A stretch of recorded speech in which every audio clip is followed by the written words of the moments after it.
Hello everybody, my name is Frigid Hyperion, and welcome back to the Wilds of Wildemount campaign. Today, we are rolling out session 62B.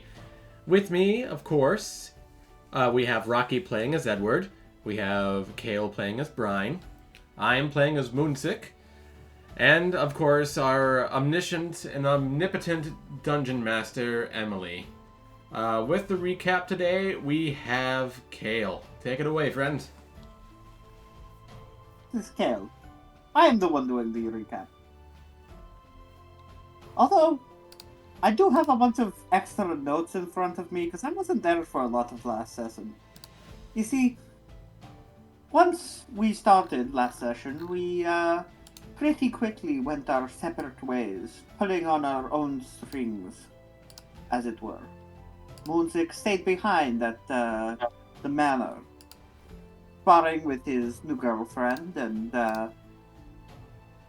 learning about a summit of world leaders and merchants, plotting his, how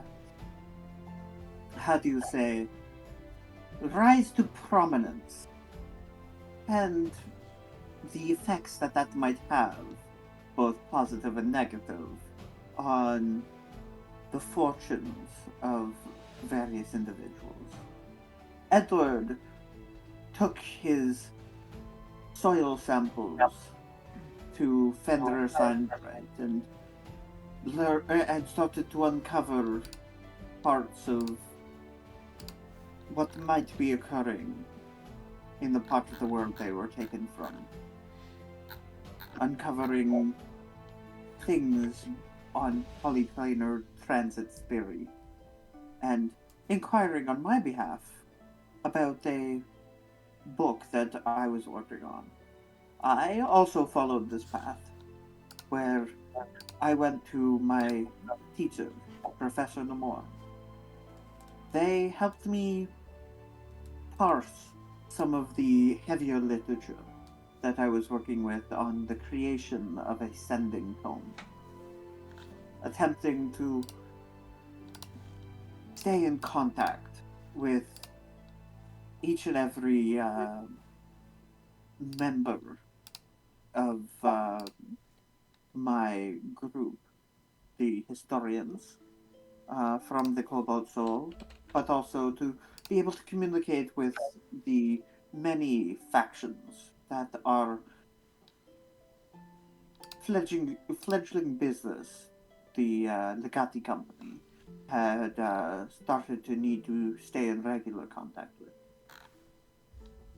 As we discussed, a revelation occurred to me, and I was able to figure out a way of making a pact with each person who signed my tome, enabling me to hijack the format of sending to allow the communication that we so looked for. There are a few bugs and a few limitations that I'm sure will continue, but we have a working prototype at the very least.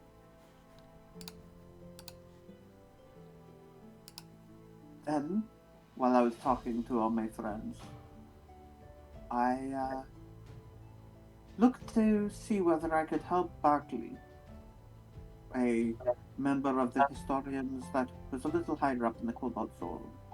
With my new rank in the Cobalt Soul, I am allowed to know more sensitive information that might allow me to help him. This news surprised him, but, well, our lovely DM decided to keep whatever information he was about to share locked behind the gates of session 62. Brine, I do have one question for your prototype.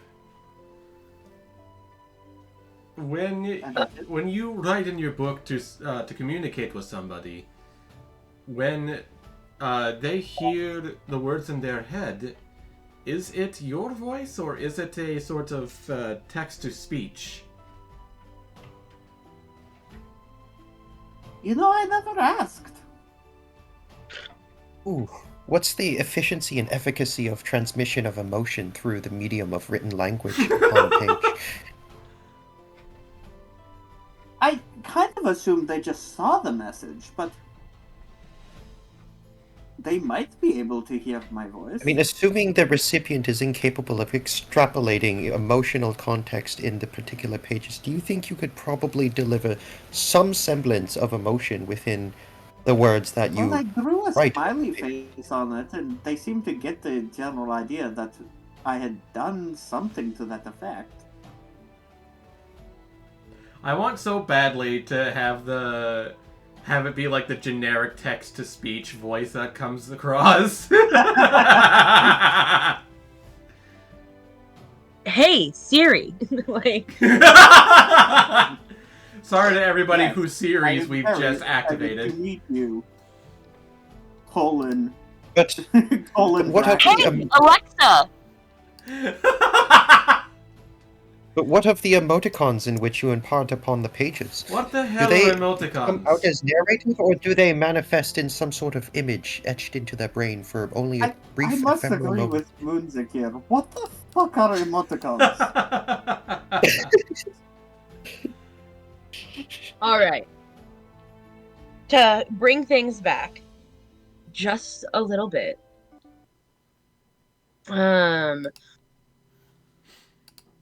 Your conversations and libations with the group of historians wraps itself up, and you gain an invitation from Barclay to meet at to walk with and head to the Cobalt Soul, to the library. He's got something he needs to show you. Right? You make your way to the 4th level. You've spent... How much time do you think you've spent up here post your conversation with Hayun? I A had to fair go up bit. here once or twice when doing some really deep research into magic crafting of pact items, specifically for the book. One of the hours with Namorn, I actually had to go to the library and grab a specific tome from the area for some of the infernal texts, but not a ton. Most of my research hasn't forced me up here. Okay. So, kind of spending only just a little bit of time, you let Barclay guide you to one of the smaller study chambers, containing excuse me, smaller study chambers where Barclay places out in front of you a map, a map you are familiar with. There is Barclay. He exhales sharply. He kind of runs a hand through his hair. Brine, I need you to understand. Before I show you this, as I'm sure you're aware, you can't unsee it. And after you do, you're going to realize why I can't just talk about this with anyone.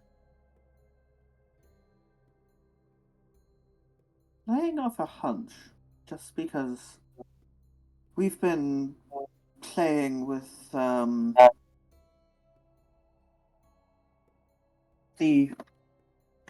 sorry.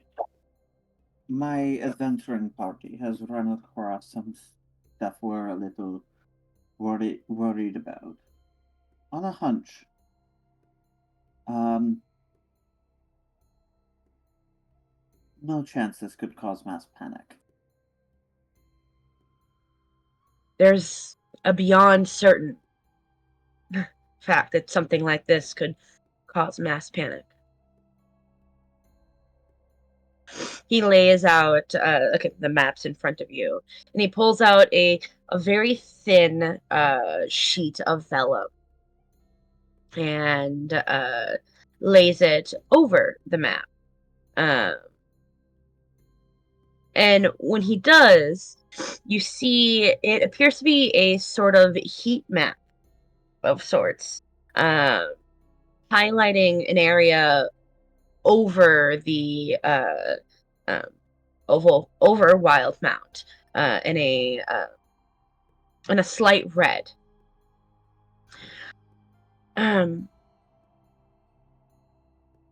So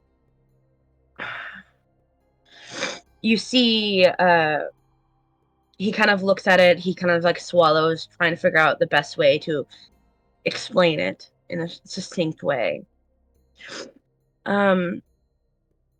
This first one here is a heat map of an area of Wildemount that has a weakened, not weakened, that's not quite right, a deeper connection to other planes. And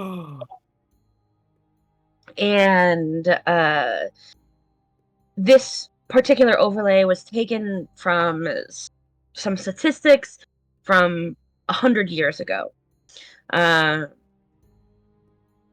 But what I found is a little bit more concerning. There's this idea that's been posed often. Transit theory. You've heard of it? One of my party members is somewhat of an expert. Wow. Who? Edward. His status as a fire genasi, as I'm sure you're aware, is associated with extraplanar interference, and his parents were taken by a portal. He's been studying them in hopes of... So you're familiar? The Finch theory, no? Well, yes. Yes, that is certainly a part of it. What you see highlighted here is where to use the analogy in the published book Polyplanar Transit Theory. That's it? I don't know. The book. Well, there's a book, okay? It's I don't like know. publishing a book and just calling it like math. Yes. Like this book, this is math. To be fair, I would read the hell out of a book just called Math. Okay. Like Introduction to Advanced Applied Mathematics. No, but it's not an Edition introduction. revised. It's just polyplanar transit theory. It's a tome of sorts. It's like 3,000 pages deep. To use the example of that, this map shows where the ice is thinner. It tracks. Yeah, the tracks. Portal under Palmaflora and another one near Firewatch. I can attest to that. Well, in areas where the layers between the planes thin,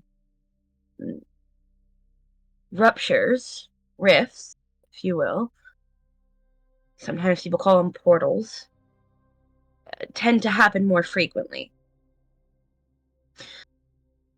What's troubling is not the line. It's what we have found over the course of the past year. So I came across it, just was doing some regular research and decided to map out what was described. He pulls out another thin layer of vellum and sets it on top of the other. This is our current state, where a lot, things are significantly thinner. The frequency of rifts between the planes is happening far, far more than it was before. I've been studying this for about a year or so. What's really gotten me shaken, and the cobalt soul as well, is that this was last month's. It might not seem like that big of a difference, but he kind of removes all of the layers again and puts it back. This was only 100 years ago. 100 this year, this month. It's growing rapidly. That's Beyond exponential growth, right? Yeah. Beyond what, as I'm sure you're familiar with, since it sounds like you have an expert on your side. I really wish I could have told you this sooner. It's expanding in a way that is beyond what historically has occurred. Surprised it's not conquered, to be honest. Well, it's not only that it's expanding, it's also thinning these areas even more. And he pulls out stacks of papers and explorer notes. You're familiar with many of the operations that the Cobalt Soul does. They have a series of people who go out and do a lot of the field research, right? Recently, there. When I posed this to High Curator Yolanda, when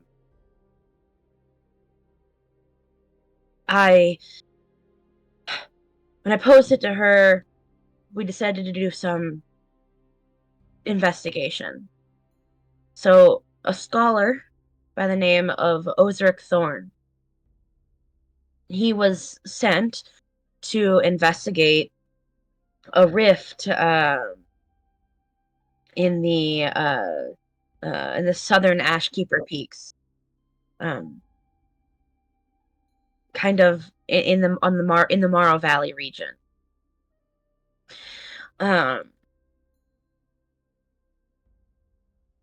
He encountered fractures in space.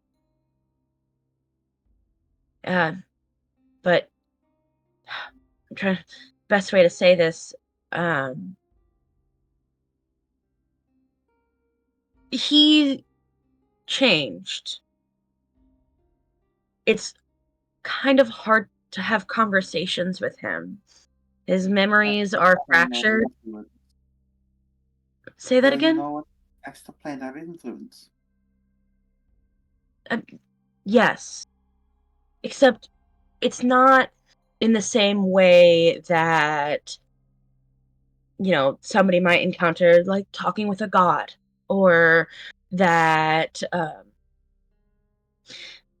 Faker? I'm sorry? Is it consistent with Faker's? As if he lost his train of thought? In a way, yes. But It's different. Brine, his shadow moves a half second slower than it should.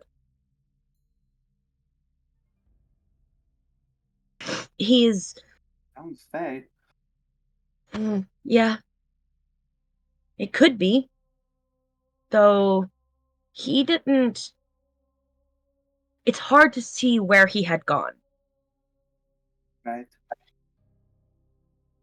His mind is fractured. He can't remember things. When we first encountered him, he didn't even remember his name. I mean, it's not only that, but his body has also been altered.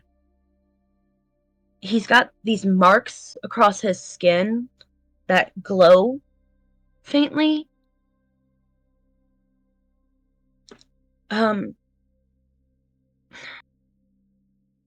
It's concerning. Can I roll to see if I have any knowledge of fey magics that might cause something like this to occur? Please go ahead and roll me an Arcana check or history. Arcana 17. It's not. You could make the connection, but it isn't a first instinct. It isn't an obvious thing, if that makes sense.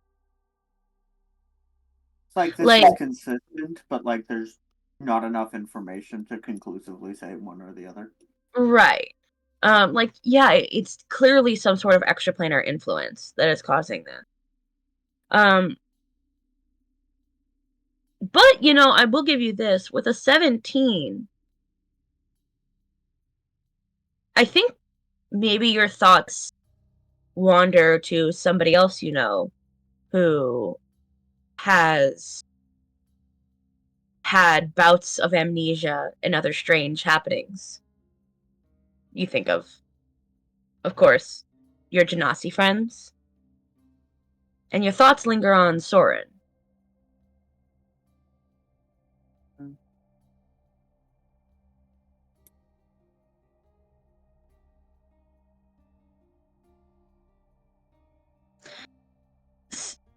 Has he been tested for the type of magic present? He's been tested countless times. Which ones? Just out of curiosity. Well, he's been tested for any lingering magic of all of the schools.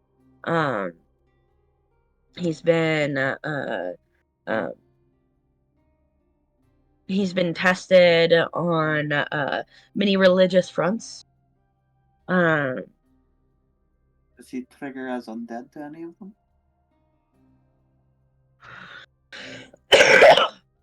No. As far as I know, he's alive. It rules out gray plane interference, right?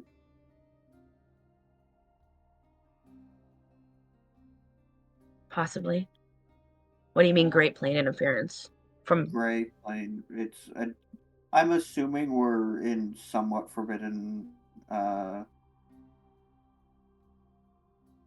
wilds territory with the plane system. Tell me if we're not. Gray planes are basically the fields with it.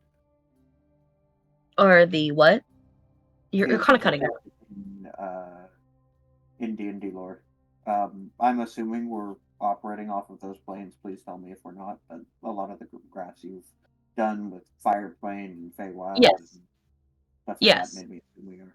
Yes, sorry, I just wasn't familiar with that one. There's a lot of planes. Yes. I only know of that plane because I sent you to it in one of my campaigns.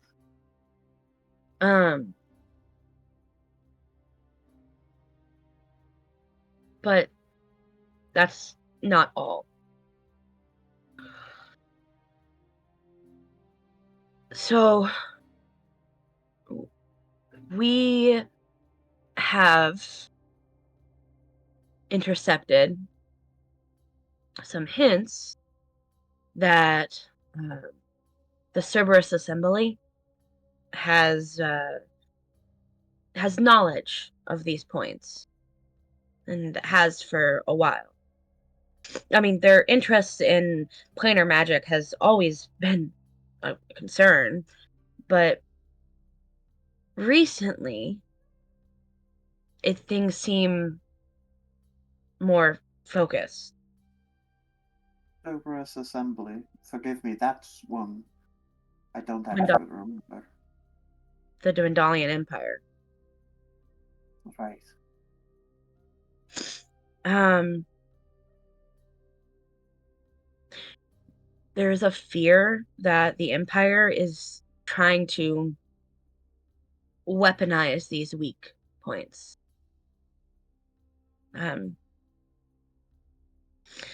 Using them, it's hard to tell if they are trying to destabilize Zorhas or create localized collapses, or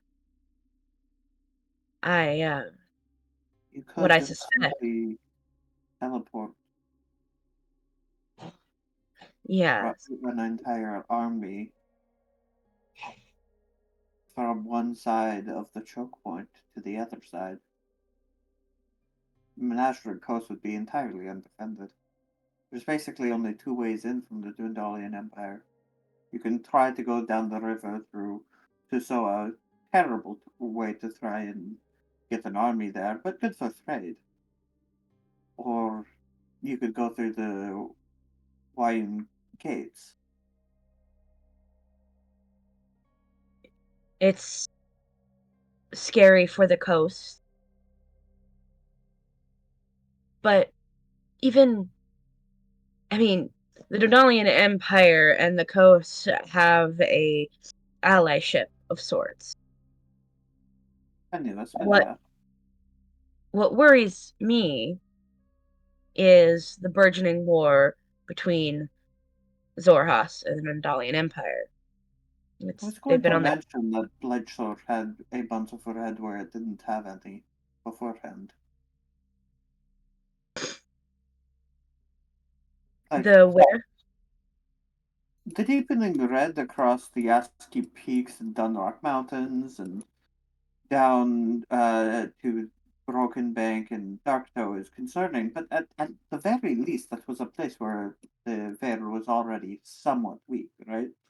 You could argue Correct. that just increased portal activity for economic reasons was doing that. What's surprising is Blightshore. Blightshore is now faintly red. It wasn't before. It's not following this kind of geographic area um, it where you see the red. It's just kind of appeared mostly in the last year. Exactly. Though Blightshore, in my best estimation, um, as to its darkening, um, are you familiar with the history of Blightshore? Uh, Honestly, no. So the Blightshore, a long time ago, in the Calamity, was a battle zone where it is where many perverse magical things happen because of the lingering effects of the battles that had happened there. I mean, the thinning in that area, in my best guess, is probably more natural than that of the uh, the upper Sirius Mountains. But then again, it could just be a weakening of the overall sheet. It's that's my best estimation. As I'm sure you are aware, sending people to the Blight Shore or anywhere beyond the Ashkeeper Peaks is difficult. My party Not only, probably could survive. can you say that one more time? My party could probably survive, but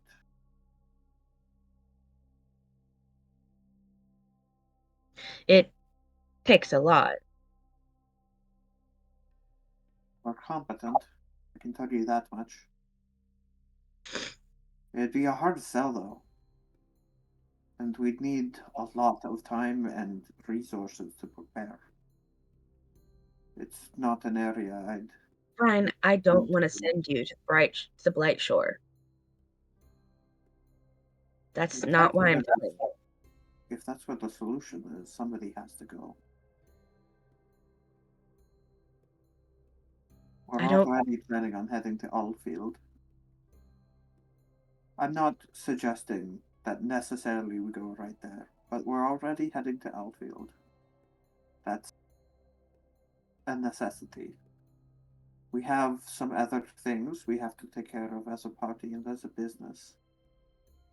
But heading and investigating these portal things is something that I can only see our party being interested in. Edward has worked his whole life towards it. If there's something happening and we have to go to Blightshore for it, we'll do that. Um, as a DM note, it does appear that that area is darker because the map itself is darker in that area. Yeah, so the red's just making it seem more red than it actually is. Correct. It isn't any more red than anywhere else. But if we can avoid that, where else would we go to investigate this weakening? I have an idea. Though I haven't gotten approval from the Cobalt Soul. There have been whispers of a project, MRTS. The Cerberus Assembly is putting together. We don't know exactly what it is, but our scouts have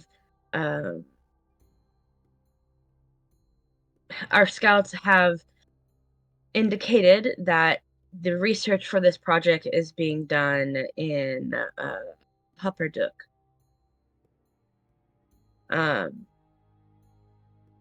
If you were to find your way to Hupperduk and explore a little bit more about what exactly it is the Dundalian Empire is doing, what I can tell you for certain is my fear isn't that the Dundalian Empire is going to use this technology to attack the Menagerie Coast. My fear is that they're going to use this technology to attack Zorha. And if they do, given the rate of expansion and the weakening of the sheet, I fear it may cause a shatter point. Size for whatever portal, for whatever plane they're using to facilitate this portal, where it just stays permanently open, forever leeching whatever magical influence into the area, yes? I think it could be much worse than that. Remember, the sheet is a membrane around the material plane, right? If what I've been calling a shatter point were to occur, it wouldn't just weaken the area between one plane and another. It would remove the barrier between the material plane and all of the others, fracturing the world.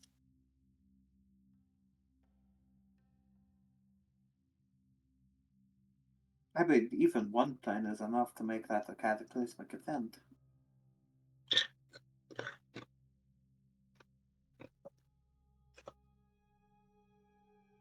I And you believe the Cerberus organization in the Dwendalian Empire is responsible for this?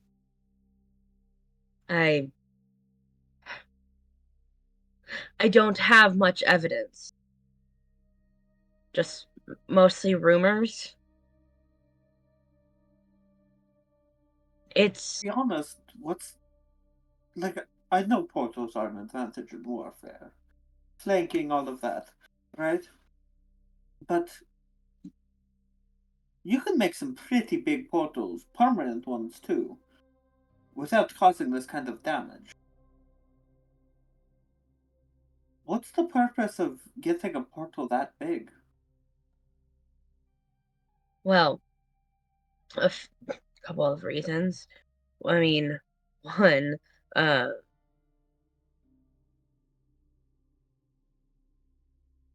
sorry. One, it isn't teleportation circles are not large enough nor stable enough to transport legions of people.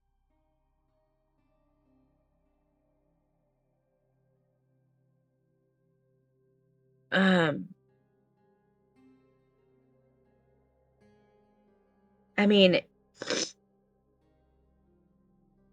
they just aren't. Even some of the biggest, most like stable of rifts would struggle to transport an entire army.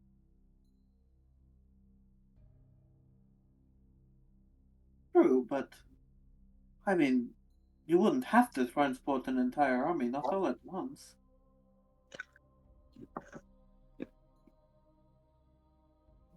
The logistics of this. I'm wondering what else they're doing. You have portals, their main benefit is how far they can take you, right? Yeah. There's the ability to um,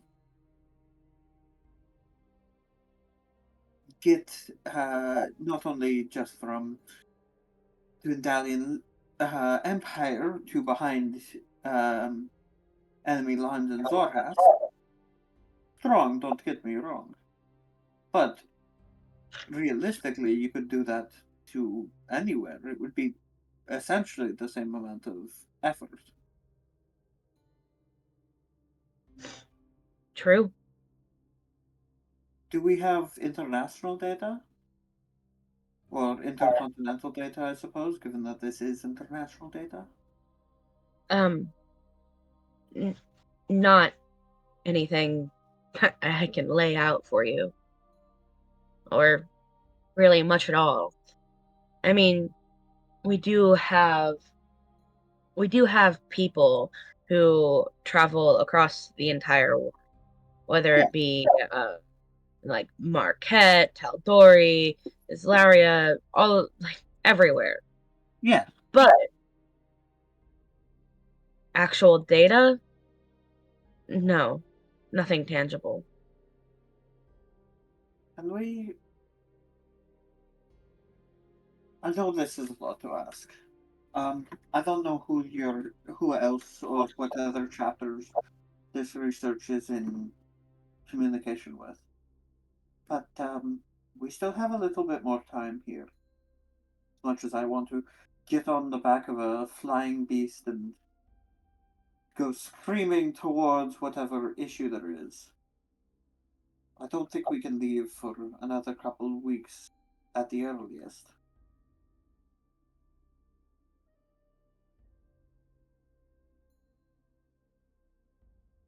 What, Actually, I suppose I should ask, based off the current calculations, how long do we have? And do we have to change how fast we're moving? If we do have time, I'd like to see world data on this. Whether there's any information that maybe the Dwendalian Empire is attempting to get a second or third nation involved. I can certainly look into it, but I don't know if we can just.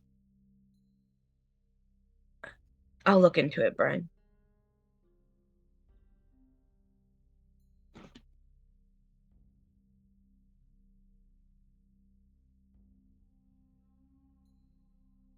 Thank you.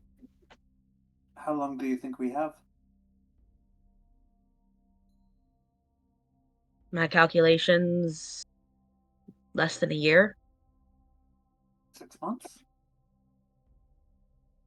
Would that be safe? Maybe 3? I don't really have very much information. I mean, could that be? Yeah, I guess it depends on how fast the research on this. What are they? The Whatever MRTS, you're messing with, right? You don't know how far their research is. which is if you were able to go and figure out, that would be a huge help. Though, again,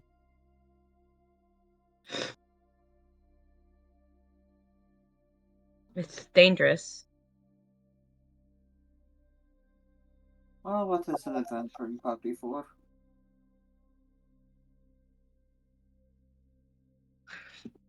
I wouldn't even suggest you go if it wasn't for that book of yours.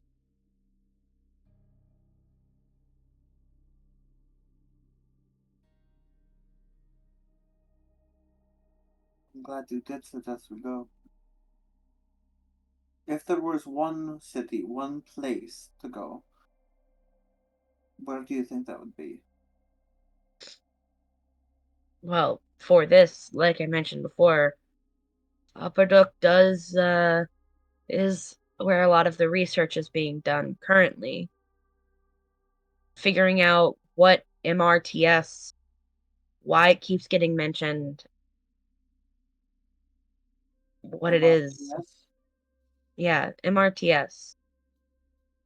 It just keeps getting brought up, but nobody really knows what it means. You can't get it in close enough. I know it's a military project, but given its proximity, given its centralization in Hupperdook and its proximity to the weak points and to Zorhas, it would certainly be a solid location for this style of research.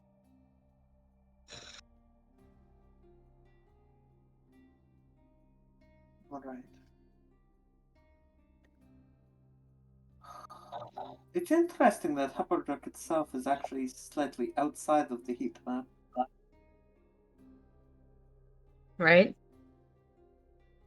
Perhaps they know, at least a little bit, how dangerous this research can be. I mean, I I don't really study too much about politics, but if it were me, I probably wouldn't want to put my research facility right on the border where potential Fair. Very fair.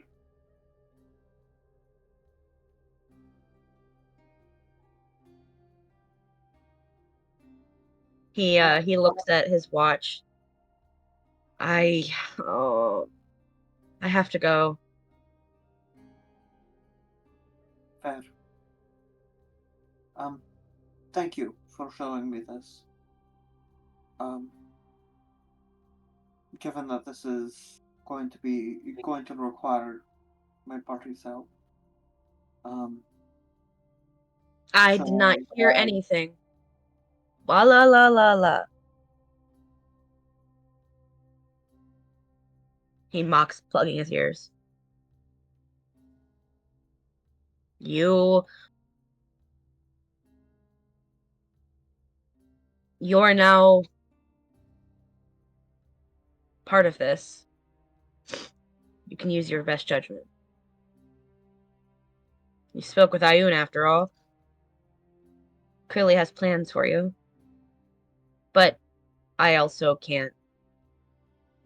I understand. I'll let you know what we find out.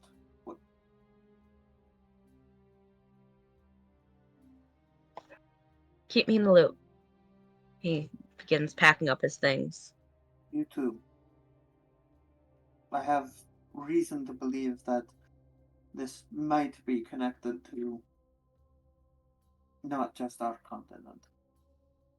And confirmation of that would be useful. I'll look into it.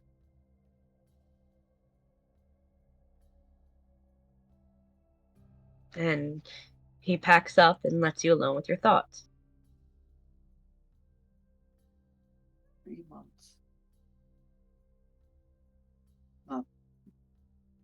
Not necessarily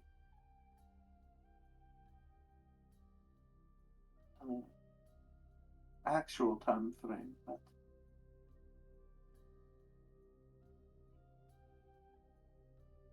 if that's the low end, it took us months just to get here. And the journey is almost twice as far.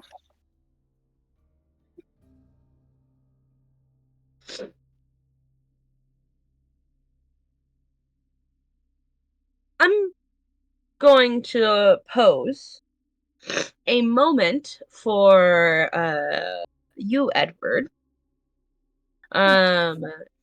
Edward, you have recently acquired a fair bit of gold. And I believe that you were planning on doing some shopping.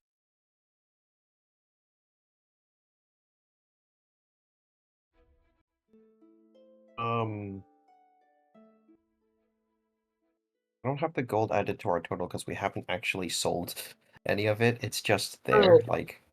Yeah. So. That's right. Never mind. Then let us fast forward to meeting with Brine and Edward on their flight back to Mateo Finch's manor.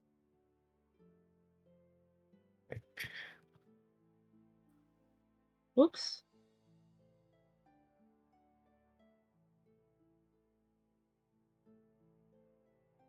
In fact, we're gonna fast forward even further to your arrival to talk about these things, these discoveries that you've all have made. So, yeah, the least eloquent way of getting you all in a room, but you all are in a room. Will it be in a room at the manor? Yes. With Moonzic, Edward, and Brine having returned from their trip. Welcome back, friends. Edward. Well, I Um, I bring with okay. us great fortunes and dire news. Good fortunes. God damn, have you managed to steal the exact words out of my mouth? I mean, like, I don't know. All I know is that the dire news happens to involve the entire fate of Wildemount and the collapsing structural integrity of our material plane. So you've been following almost the exact same thread I have. Not really sure, but I get the creeping sense that, I Okay, mean, you I say get it the creeping first, so sense that I'm we not must act technically allowed soon. to say it until, because it's protected information. You say it first. Be right back. I mean, Oh. so, after some brief consultant and deliberation with our expert on the topic of polyplanar transit theory, Fenrir Shinebright, I have come to learn that there have been aberrant records and documents of particular soil samples and rock samples that seem to outline the experimentation and the continued puncture of our polyplanar membrane, which is resulting in the degradation of the film that separates our reality from, the vast multiversal realities. And in doing such, there is some sort of artificial activity being conducted upon particular grounds and points of interest. And such activity, we're not really sure if it's quite for warfare or for some other particular project. It's well, it's expediting at a exponential rate and causing and soon enough, I would wager, potentially less than a year or so, that this could cause the entire collapse of our entire material plane of existence, thereby causing a merger with, well, other planes. Yeah, pretty much. The research On the facility. bright side, we got a ton of jewels and stuff that we can sell at our earliest conveniences in order to bolster our coffer supply. All right. Pretty much exactly that. Also, the likely culprit is probably the Dundalian Empire's Cerberus organization. Assembly.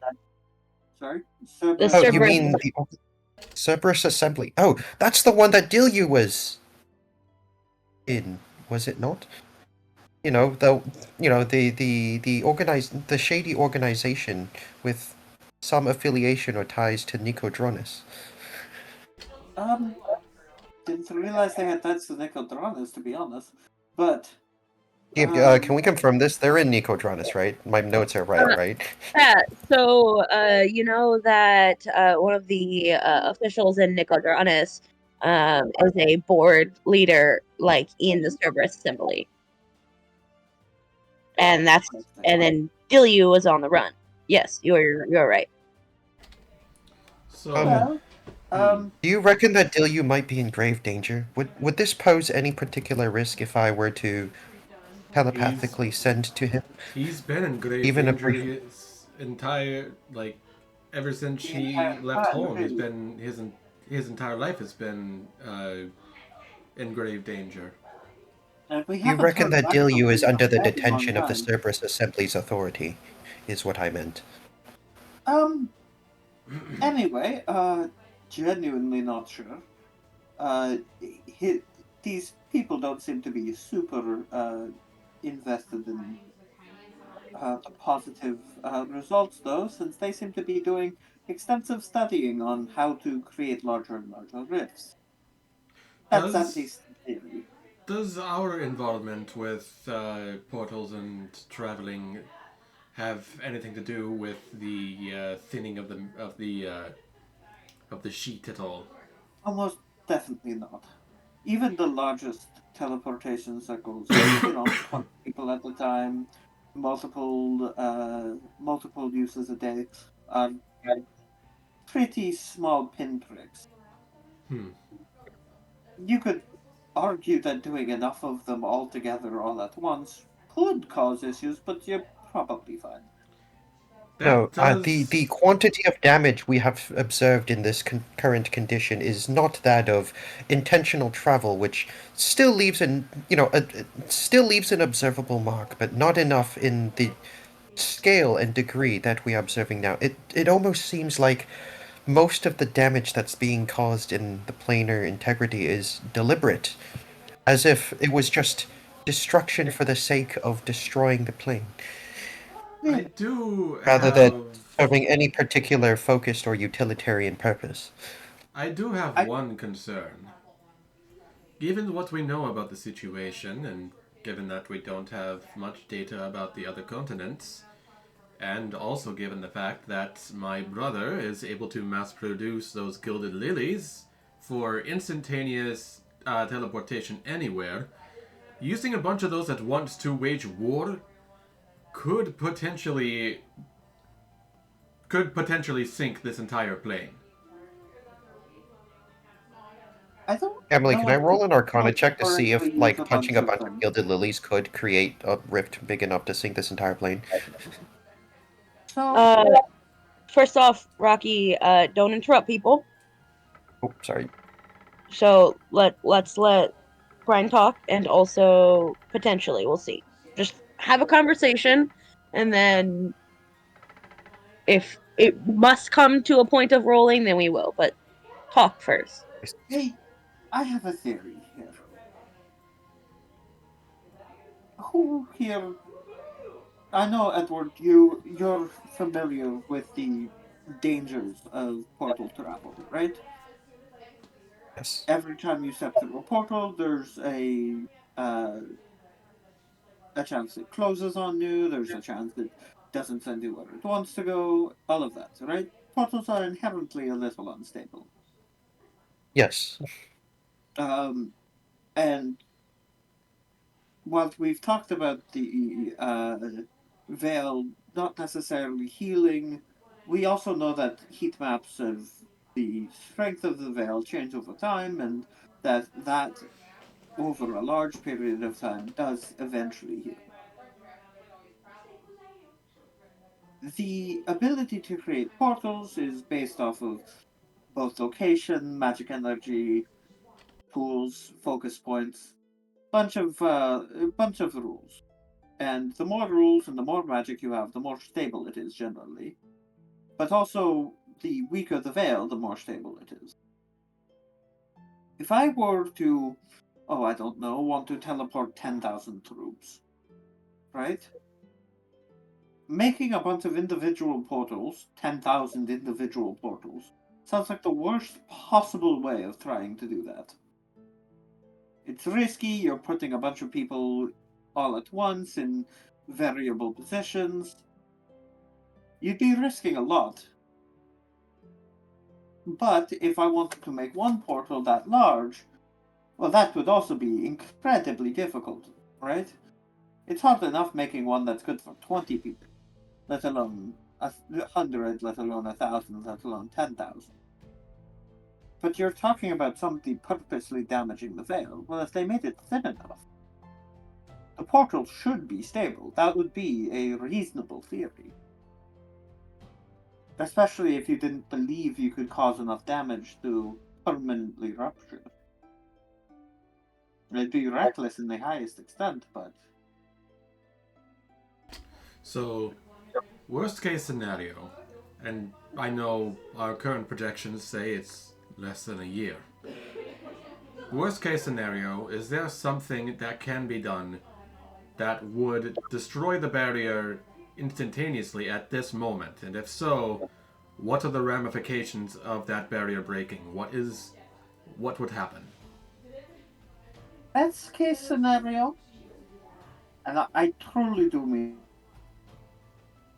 best case scenario, we don't die instantly. The planes that smash together are the innermost planes, and we retain a semblance of safety from the elemental planes. You'll get a lot of very confused Fae, a lot of very confused Underdark denizens, and maybe some upper and lower plane interference as well. The magic system would probably break instantly. Just knowing that both Underdark and Feywild have opposite magic systems, and You mean they, Shadowfell? Sorry? You mean Shadowfell? Shadowfell, sorry. Shadowfell and Fey planes have opposite magic systems. Could cause either a massive explosion or just the deletion of their magic systems. Scholars are really unsure. Well, I mean, theoretically speaking, leveraging my particular knowledge around this subject, worst case scenario is sort of imagine every plane having a hard shell, an egg. It's a veil of ice composed of eggshell with a soft internal inside. The eggshell in itself protects the contents within, and a fracture in sort of the structural integrity of this eggshell effectively exposes the inside and allows external agents to mix with the internal, the internal side of the egg. What I would postulate the events of this, of course, having no actual previous scientific bearing, given that this event has never happened before, but what I would postulate is that minor planes of which have, minor planes that don't exactly have a strong semblance of identity or an eggshell of their own to, protect itself, would immediately merge with the internal contents of our plane, thereby fusing the space of our material plane with demiplanes that are unlisted or uncategorized. In addition to that, the sort of protection around our particular plane ceases to function in that particular location, thereby allowing any interloper of any other different plane capable of exiting their plane to freely intrude upon our plane with the equal amount of resistance and ease as they would experience while attempting to enter a harmless demi-plane of sorts, thereby allowing increased interlopers and increased amount of intruders from extraplanar locations such as the Feywild or the Elemental Plane or Shadowfell, um, which would expose vulnerability and danger to extraplanar conquerors of different areas, at least. Needless to say, I think this would generally be incredibly detrimental to the continued survival of our own plane. If not, then the complete collapse as we face imminent collapse and destruction by at least other belligerent forces of different planes or realities of existence. Oh, worst case scenario, Worst we case all just scenario. instantly die due to the pure force of the plane of water, fire, air, and And earth just slamming into us. Edward's explanation probably goes with the best case scenario and anywhere between until the worst case scenario, which case we don't die instantaneously. If this comes to pass, is there any way we can reverse it? Is there any way we can restore the barrier? Well, I mean, Maybe. I know that the most. Like, generally speaking, historically speaking, we know that the events of the calamity involved some separation of plane, right? We're not sure what happened there, right? But But that we kind know of. that I'm sorry. it separated the gods of this plane from this plane, and they weren't separated before. So that's evidence, at least, for some level of reversal. But Was that not done by the gods themselves? Or was this done by some other entity? the history of it is, well, sparse at best. I could argue that, yeah, totally likely to do that, but in the same way, we don't know. It could have been the gods, it could have been a mage. I don't know. We just don't have the information. I So mean, it is uncharacteristic for a god to threaten the mortal plane of any kind unless there's some sort of incentive or vie for power. So Yeah. with the That was information that was the source of the calamity, no? with Two factions. with the information of restoring the barrier being dubious at best, it is in our best interest to prevent the barrier from being destroyed. Oh, most definitely, especially given that the worst case scenario is just instant apocalypse, everyone dies. Yes. I was just trying to figure out if there are any alternatives we could pursue in case we are not able to stop it in time. If I you're think not our able prime to stop directive, it at in least at time, this current point in time, is to prevent the expedition, well, prevent the process of expediting the fractures in our plano structural integrity.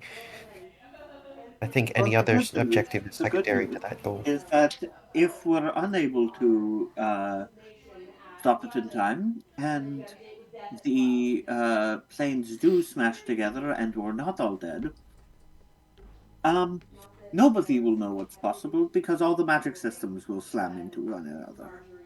Okay, so either way, So it's that might heavily increase magic power and allow us to harsh the world once more rather easily. Or it could make everything a whole lot. but either Basically, don't let way, it the is place, but if that something. happens, who knows? Either way, it's something that we cannot predict. So I do not want to take that chance if we can prevent it. What is the first step we would need to take to be able to stop the acceleration of the weakening of the barrier? Um, identify the identify the cause or identify the method in which the barrier in itself is being damaged so that we have a way to combat it or at least slow down the process. Do we have any leads? Well, I mean, we do have the whole Cerberus assembly lead. Um, I could get in contact with Dilyu with telepathic messaging, If he is even able to see if he's. respond. I last time you tried to respond to him, he didn't at all. But you did instruct him not to respond, if I remember correctly. Yes, but I mean, I fear that at least. I mean, I fear that he's not affiliated with this, but something in my gut tells me that he may have more to do with this particular incident than we may know. I forget, are we able to locate. We can only locate object, we can't really locate a specific person, correct?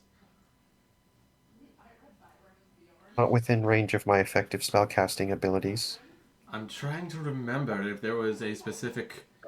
If there was a specific item that he held that we could discern was his, if we were able to detect him in Nicodranus at all.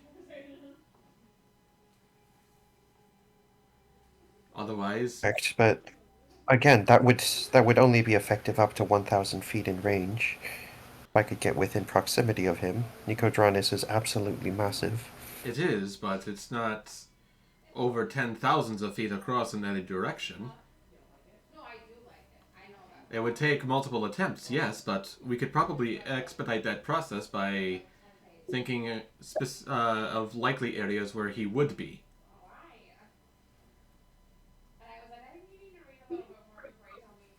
Well, I mean, I suppose, given that the effective radius of my reach is roughly 10,000 feet, we can and assume that, Eustace, assuming maximum possible speed on the back of Eustace and assuming no barriers or obstacles to block me, we could move however many feet per turn if Eustace dashes. How I long think does that he? equals out to How long does locate object last? 10 minutes. So I the would. amount of time that object would provide multiplied by the amount of speed that Eustace could fly at top speed. I feel like we could get very With close to sweeping across all of Nicodranus in one shot, if not maybe two or three. that is assuming at ground level. Of course, when we move up higher in the air, the spherical area that it covers on the ground diminishes for each Of foot that course, we go up but in altitude. we could flow as like we could fly as low as possible and minimize the range loss. without Yes. endangering anybody, of course. Yes.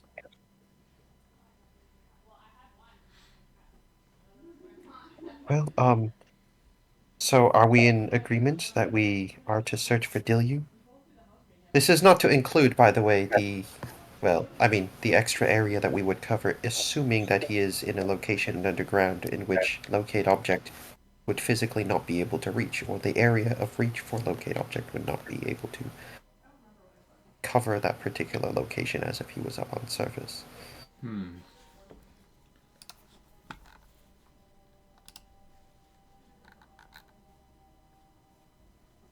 DM, I am looking at Dilyu's bio. The only thing that his picture gives is like his skin color, his eye color, and his hair color. It like doesn't specifically show any object that might be special to him. I don't know if Yeah, I don't remember if Moonzic took down any sort of knowledge of any trinket that he might have been wearing.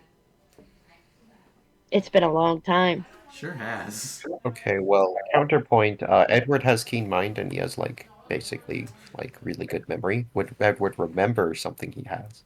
Even if you could just make it up on the spot, would he remember? Likely. Like a piercing or It would have to be or like a something very like that, right? specific type of material. Yeah, like a piercing, even like a tattoo or like a branding or Tattoo, something. branding, a shell, maybe like he wears around his neck or something. Yeah. Um,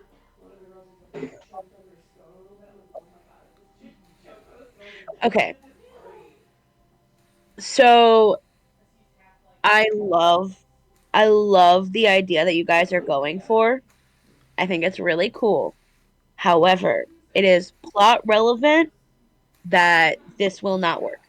Okay. Okay. I think it's a really good idea, and you're bringing it up made me feel like I could change it, but it's plot relevant that the path you're going for would waste your time. So the answer is Understandable. no. He's got nothing. Yeah. I can't think of anything. I can't remember anything specific that well, I can't think of anything that was specific to him that he was wearing. I'm not sure if we could pull it off. If we tried to search for clothing, do you know how many pings that would give you, Edward? It might give you a headache. Yes. Well, in either case, I'm not really sure what our next course of action is, Well, you know, I to mean, I prevent the could fracture of our group. suggest a course of action. Probably our next course of action would be to make preparations to head for Oldfield. We should probably take care of that first. Yep. And then I suggest we don't come back. You see, while Edward was out there gathering gems and jewels and other ways of letting us transmute our ill-gotten hoard into cash money, we, and by that I mean myself and Professor Lamont, finished the communications book, the sending tone. Oh, wonderful. We could use that to coordinate between Soren and the others, Animal and Sunshine, and also with our new merchant friends, as well as even the crew of the Wave Chaser, should they be stopping in Nicodronis before we head out for our food. Or even Firewatch or Broken Bank. What ends does the sending book Then function? Is we it similar to like a sending stone? You give very somebody. similar, but more powerful in almost every way. Infinite? In any case, we continue on Griffinback, past our field after our summit meeting, and whatever all else has to happen there. towards. I'm sorry. I had it on the map and I wrote it down, but I wrote it down very quickly. About That's okay. Humperduk. Humperdunk. Humperduk. Hupperduck. Oh my god. This Okay. is going to spiral out of control. Hupperduck. Hopperduke. Oh my god. Hupperduke. Sorry. You have to understand, every time I've seen it, the Princess Bride jumps into my head, and all I can hear is Humperdinck. This is why is this going to be a thing where Brine just gets it wrong every single time and somehow gets further away from how it's actually pronounced? Humperdinck. Did Moonzic talk about the summit at all? Have we? No, you have not talked about the summit. I didn't think I so. apologize. Oh no. Okay, No, so we'll darn. wreck on that. We'll wreck on that. I have to go to Outfield for Ayun's quest anyway, so Yes. that's why we're talking. There is one thing to keep in mind. While you all were gone, we did have a conversation, myself, Isla, and Mateo. They want us, at least me, as the representative of the Gatti Company, I would like at least you two, if not the rest of the party there as well, to come to the summit, which is for all of the merchants and other people of note. They want to, Mateo specifically, wants to sort of show us off as a rising, not necessarily power, but a rising team. We have been making waves, after all. He's already put in to the summit itself that we disregard the Sylvia family wine, and instead we show that the summit showcase the assassinberry wine.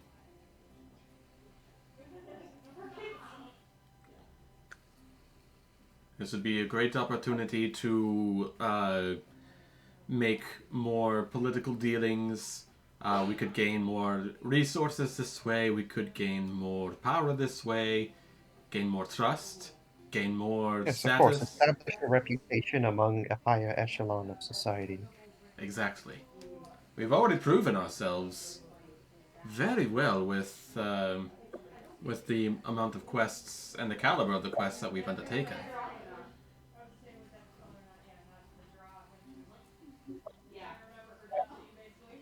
I take it you cordially extend an invitation to the rest of the party.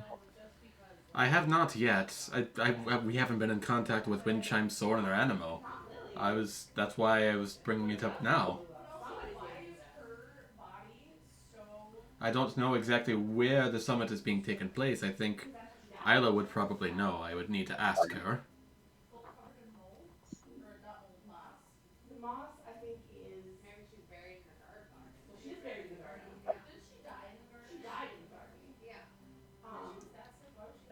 But otherwise, I did have one interesting idea for that summit.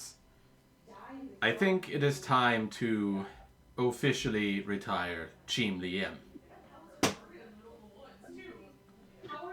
I will be making an official statement that Chim Liem has unfortunately passed away during one of our last missions. And in doing so, myself as Moonzic Marai, I was being groomed to sort of oversee the group, just in case he were to pass. Nobody knows who I am. Nobody knows I'm even part of this group. Me being a rogue, that wouldn't be such a surprise, though.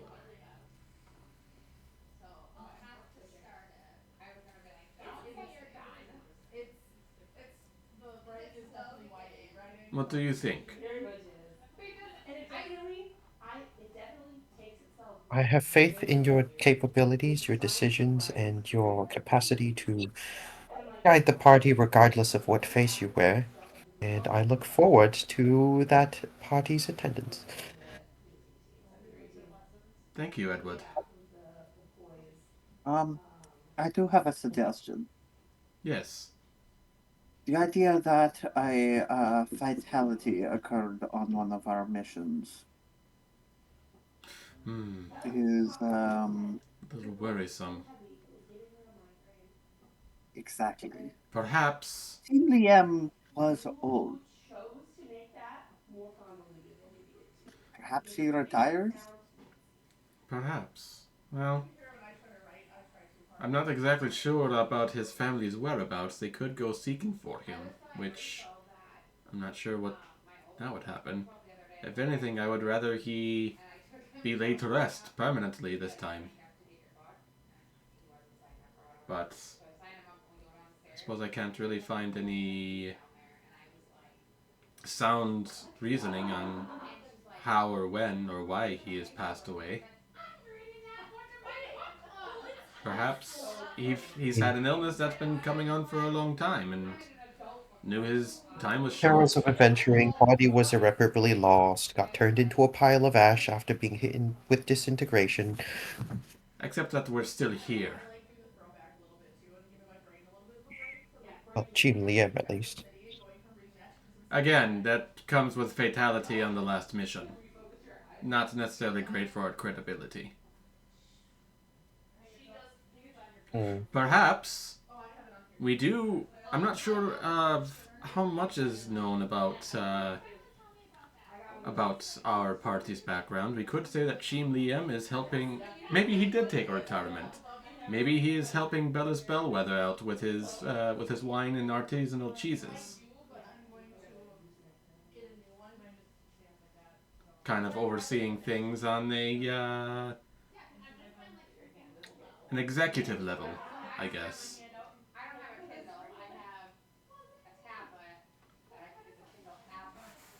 Regardless, would uh, I would weave the story that I was groomed for leading the Legati company in his absence, and uh, that's where we are currently. I like the plan. It does certainly make a bigger target out of you.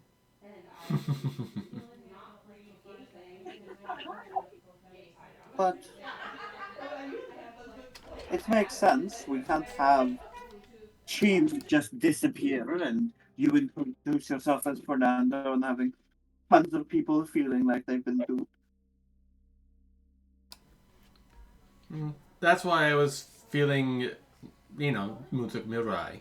It's more or less my default face, just not my actual name. And I'm a rogue. It makes sense that I've been in the shadows and nobody knows that I've been even a part of this group. Would it make sense to let our de facto leader be somebody outside the party? How do you mean? Confidence in business deals goes down with people expecting their business deals to just fall through because their contract with an individual has died on daring adventures. We choose a life that many people flee from for risk of mortality. And there are few old adventurers. Those who do succeed in that are held in high regard, no doubt. But most adventuring parties either cash out before they are uh, dealt a final blow or die on the job. I can imagine that serious investment and deal making might suffer under the idea that the Legati company could be destroyed if their main adventuring party just disappears, dies. Nobody hires an adventuring party without thinking of that risk, but we're not just an adventuring party.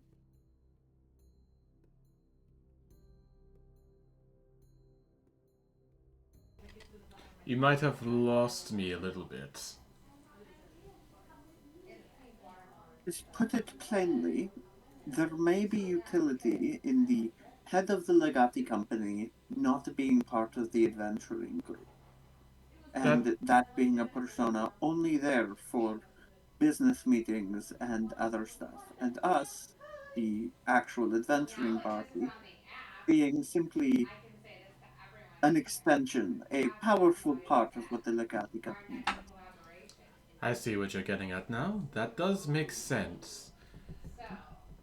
We could see that, if anything, we could say that Cheem the M is overseeing things from Broken Bank or Firewatch, and we do have means of communicating with him. We do have your book, after all.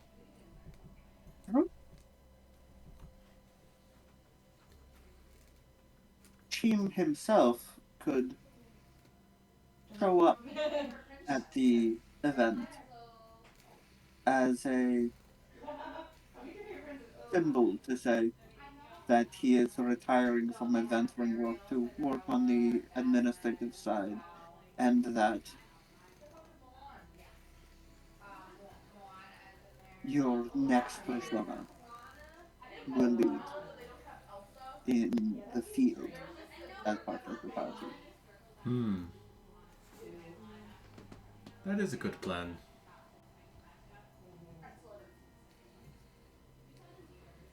Except the only problem with that is if I am to be making a speech as Cheem Liem at this party,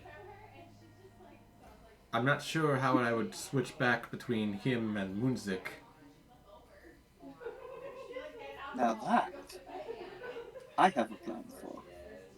Oh, You see, we are looking into portal dynamics, right? One of the things that we're going to have to do is have a sense of legitimacy. And especially if we want to gain easier access to the resources from the Cerberus Association. If we make it seem like we have a mercantile interest rather than a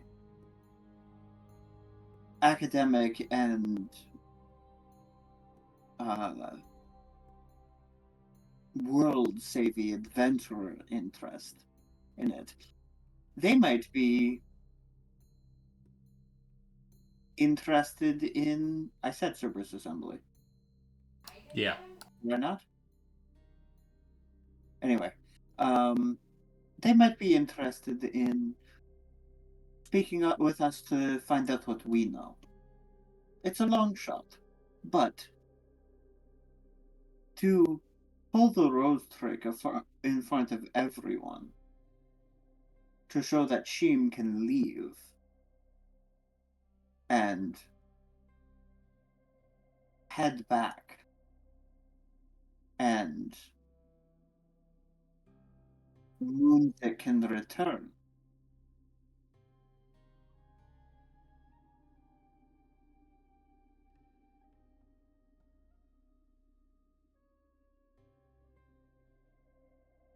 And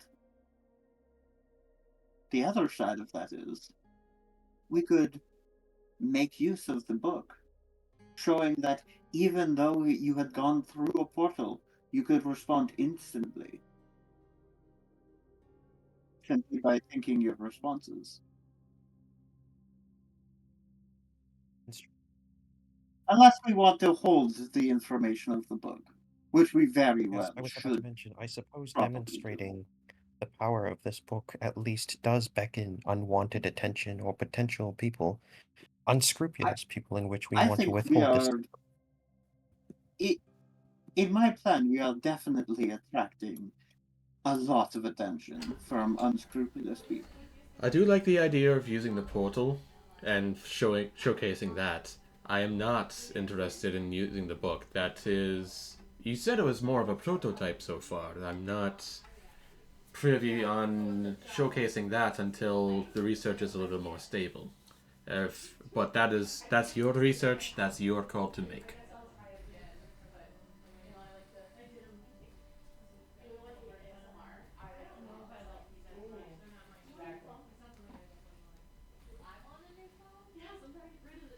As a DM, I think the far more interesting choice is to showcase the book. But that's just because it's a big move. It is. Yep.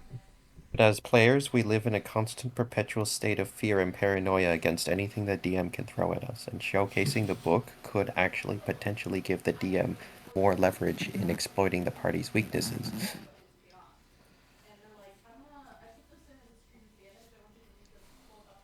Yeah, but as a DM, I love the idea of you guys coming in and giving like a fucking technology presentation. I think it's fantastic. Like fucking Apple. Like Oh God.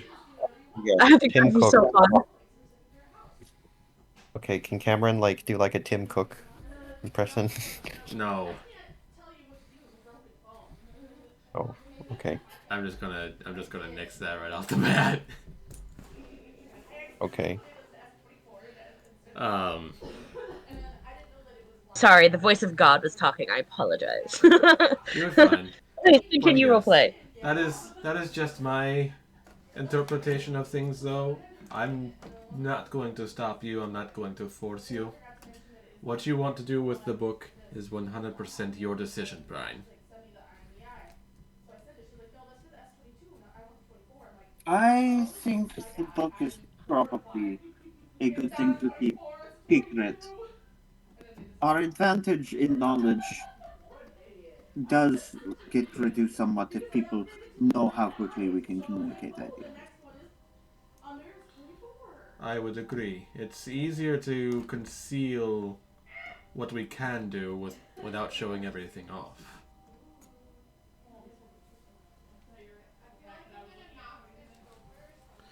I mean, to what extent are we concealing our capabilities?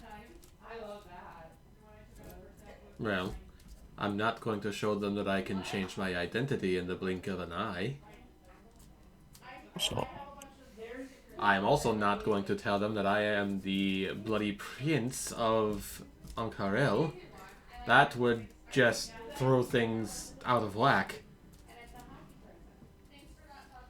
However, if someone were to come up to us in private and to make some interesting theories, I would not reject the discussion of those theories.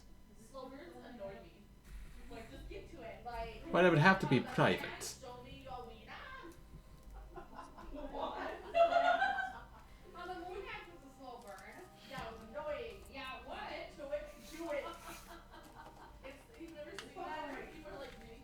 So many things to keep in mind as I do this. This is just I mean, This is just what ruling a country has to do. This is just what ruling a country is, isn't it? of course. Of course, you have to look good in front of your subjects. Not only Shall that, we bring but in at least feature a fancy new wine piece? I've been having some ideas about a new line of product that the Gotti company can sell. oh, what is that? I Another. was thinking Fey Wildflower Mead. Are you suggesting that we take a trip into the Feywild? Not so much as a trip as much as a quick excursion to at least procure some flowers. Don't worry, I will at least do the courtesy of identifying and filtering out which flowers are hazardous to pollinate and drink and which ones aren't. And then in doing so, we can potentially take this flower. You know, of course, the quantity of honey that we would be able to extract from such a short notice would not be sufficient, but at least have this and mix it into actual mead in which I can fabricate together with the honey that I've acquired from our alchemy jug. And have mead with a hint of Feywild magic has a tang to it. That would be interesting. We would have to make sure that we can actually pull off the process, and then also tell Mateo about it. What are your thoughts, Brine? Um, I'm sorry, I'm a little lost.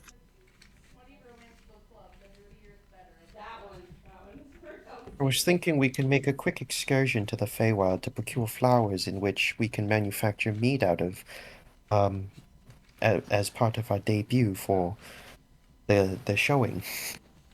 I mean, surely having access to luxury products such as this for the Legati company should bolster its reputation. Certainly a It's, luxury item. it's an interesting idea. Mead takes a while to brew, so I'm not sure how we'd manage to do that in It could be time. expedited with fabricate, so long as I have brewer's kit within my possession. Fair enough. Um, Are we able to do but it the within other 3 part of that weeks? is, do we really want to risk the Feywild with so much portal nonsense going around? That's We could end up down this whole rabbit hole. I doubt one that's trip to the portal of the Feywild would cause irreparable harm towards our planar structural identity. No, but we could very much end up in a situation where, well, as you well know, portals are unstable. And while our demi-plane is fairly stable to get between us and oh. oh cool. Uh between us and Firewatch, I don't know how stable our portal would be to the Feywild. However, I also see that there's certain benefits to it. I just don't want us to rush into this I mean, without with this argument, you would understanding. say that every previous trip and excursion back to Firewatch would be totally unjustified. That that's a demi-plane. Demi-planes versus the actual Feywild, that's very different, and you know that as well We as I already do. have access to the Feywild. Yes, access. That doesn't mean that access will stay. Well, it'll be one quick trip. In the middle of D&D, Emily, would we be torn apart and be forever trapped in the Hi, Feywild if we took... So I Hmm? am not going to tell you one way or the other, but I will say I like the idea a lot, and I think D&D tends to be cooler as a rule when you do the things. we have technically been into the Feywild before. We just didn't know we were there until Brian said something. you know However, what? we were only there Screw for it. 5 minutes. Screw it. Hardly, I would like hardly a trip long enough to I would satiate like both our curiosities, don't you agree? I would like to place this firmly under the bad ideas category. Uh, However, you've wanted to do this for a while. And quite frankly, I probably should go too. I've been looking for rare ingredients for a staff of connection uh, of between me and Ayun, a rod of the pack keeper like I had, but manufactured by myself. Who knows? It might even be more powerful. Although I doubt it. so it sounds like we should probably have. The Feywild isn't the worst place to look for rare materials. No. It sounds like, from what I remember last time, just being in the Feywild can kind of mess with you.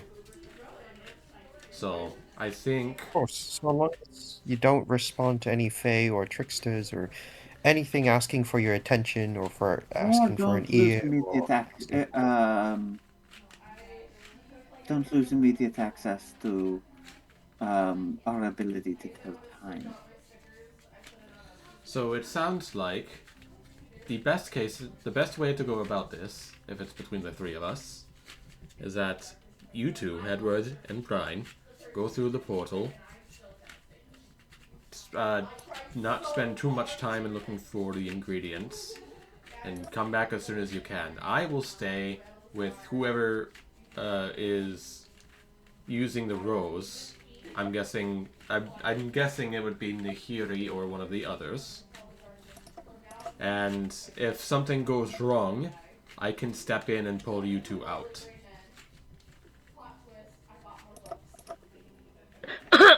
Or just save you all the effort and go at the same time so things can happen. Yep. I was gonna say big participation. Yeah.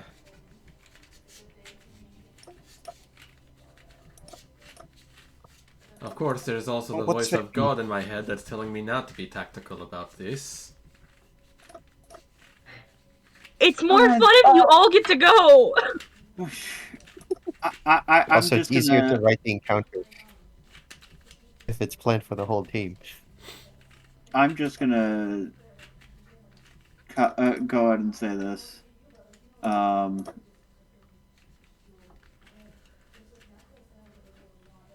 Brian's looking at the party and going, "You recognize pessimism is like the thing that's going to get us fucked the most in there, right?" So don't be pessimistic. If we're pessimistic about it, if we're planning heavily around everything, we're fucked. Let's just go and know that we're going to succeed. Because how could we not? What an uncanny but a completely drastic change in outlook regarding to the expedition into our Feywild, Look, Brine. You've made I'm glad your you could come choice. around. You wanted to go. You have my support. What the fuck is your issue? Nothing. We should go. I think it will be fun and interesting. I'm gonna bring all my notes. I will say that in this conversation, I think it would be beneficial to explain how the Feywild works. So I remember there being a bunch of... Fine. Sorry. Crash course, though, for all of you who don't know how this works. There's a few very special things that are absolutely necessary for you to understand. One is, you can't use the sun for time. Days are magic cycles in the Feywild. There is a temporal aspect to different creatures' behaviors and other aspects. It's why elves don't tend to sleep in the same way. Their connection to the Fey plane generally makes that not something that would be natural for them. Okay. The passage of the sun overhead and the moon overhead is more of a distance mark. Something you can tell to figure out how far you've traveled. I see. Question for the DM. I have keen mind. Am I allowed to just know what time it is without even looking? In the material plane. In the material plane? The Feywild, as Brian was explaining, works very differently, and it engages with your keen mind in a very strange way. So the time isn't what Brian was trying to say is time isn't real, right? Time doesn't. No. I'm reading it now, and I see it says you know the number of hours left before the next sunrise or next sunset, which doesn't work in the Feywild because there are no sunrises in sight. So technically it would work, but it would always spit out like an arbitrarily large number that would never actually be practical. Yeah, Exactly. exactly. It's like your computer errors out. It doesn't So work. I would imagine the way Edward could use it is just keen mind and keep an eye on where the sun or moon is, and use that to get us back. I mean, like That might directions work. still work in the Feywild, right? They have a Directions, north, right? well, kind of. Oh no. Directions kind of work. Oh It's no. the whole everything about the Feywild is designed to fuck with your keen mind. Okay. Okay, but can I at least recall anything I've seen or heard in the Feywild within the Yes. last month? Well, as long Okay, as nothing good. magically affects you particularly for that, as long as you're not going and bargaining for anything, yeah, you should be fine. Yeah, like like if a fairy comes in and asks, "Can I have can I have your attention?" and you're like, "Sure," and then like they take your attention span and now you can't That's the next thing I'm going to talk about. All the things that you hear about the Feywild, it's not actually the Fey doing that. That is the Feywild itself. Your word in the Feywild is something you can't tell a lie. That's not to I say don't know we about don't that tell though. falsehoods. But we can tell equivocations, right?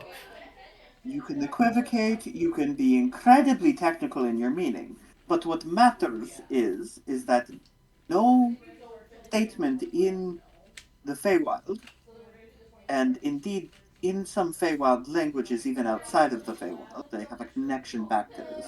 It's part of how Fey packs work when you're in the material plane. But in the Feywild, the magic is so heightened that your words are always essentially part of the spell. That spell basically forces you to be truthful to your intent, Like a plain wide zone of truth. More and or it's less. binding, unlike Zone of Truth, where if you make a promise, if you offer something to somebody or you give something, then you can unintentionally force yourself into following it.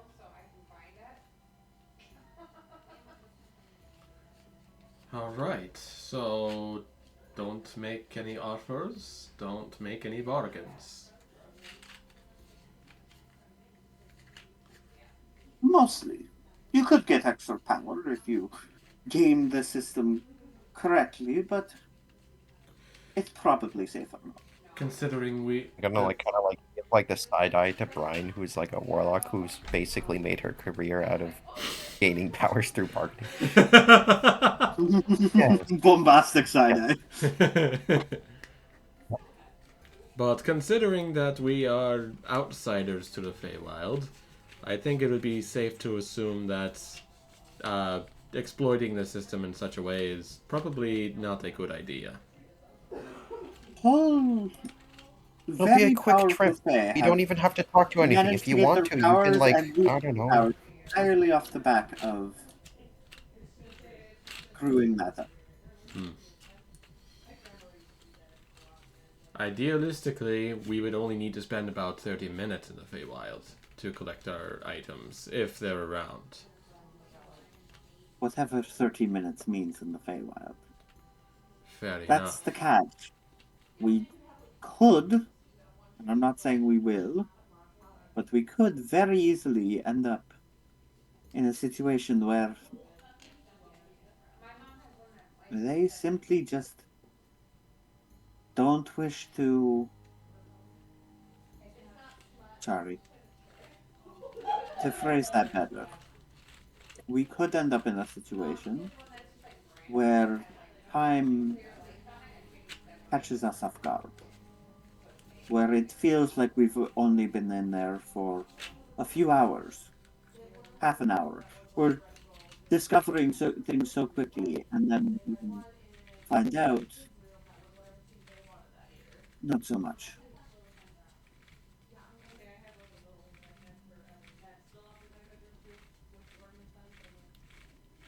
I'm starting to get an idea of it. Starting to understand your sense of cautious optimism here, right, in regards to the Feywild.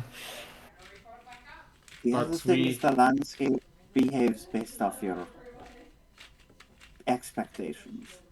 So we need to, as much as I want to be cautiously optimistic, the cautious side of things could lead into pessimism, which we know that is not a good idea.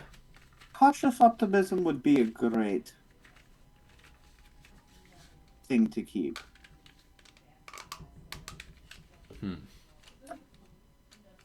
Again, it just would depend on how much of the line of cautious optimism and pessimism I can blur. Very much so. It would be to keep things moving and to keep things on the better side, I would need to be more optimistic than cautious. Which I think I could do. But if you're too optimistic, you're definitely more susceptible. Right? Well, of course, ambition is folly's best friend. So it is what keeping they a say, at healthy least. mix of optimism and cautiousness. That's the trap. The more you lean into one or the other, the harder it is for the whole process to work for you.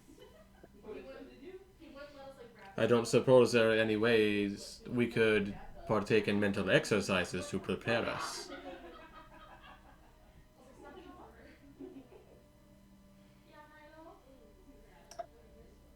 DM, I actually haven't thought about this. Well, I think that would be really fucking sick. Yeah, do it. Like, I'd come up with a mental exercise. Like, how would you practice that? Have cast silence on the entire party. Sorry? Cast silence on the entire party. Or like deafen the entire party.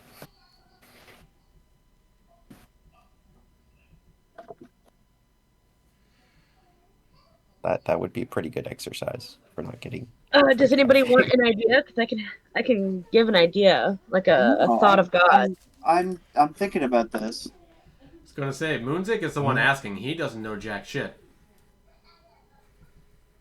I mean, intentional deception. Well, I mean, intentional obstruction of truthful statements. That could be there. Responding to every single question with another rhetorical question. Of course, limit the exchange of information being generated on your side. But the optimism side of things is also difficult. I mean, I thought we were just going to go in there, grab as many flowers as we can, get out, and then identify them all before making them into honey. And in that case, we'd probably want to be a little bit more optimistic, no? I would imagine so. I don't foresee us going that far. But we don't want know. to be Imagine our optimistic entire so that trip would the take no land less isn't than hostile to us. We don't want to cause more issues. I imagine our trip would be relatively unintrusive and take no more than maybe half an hour to an hour. Relative. Whatever half an hour means. Of course. I think Nahiri would be pretty pissed at us if we kept her hanging there for 5 hours. I mean, you know, the simple solution is to just continuously message her with your book and ask her for a time update on whatever it I is have and no seeing idea whether if or it not. works multiplanar. We've This would be established we don't have any idea. this It would be a good time to try, but it's not a good thing to rely on.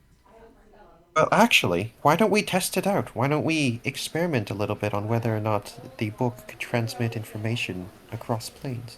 We would We have to could go with back the to demi plane at the very Nicodranas. least. But the goal was to exercise, right? Yes, and it's almost nightfall. We should probably stay here the night and then go back to Nicodranas tomorrow. Yes.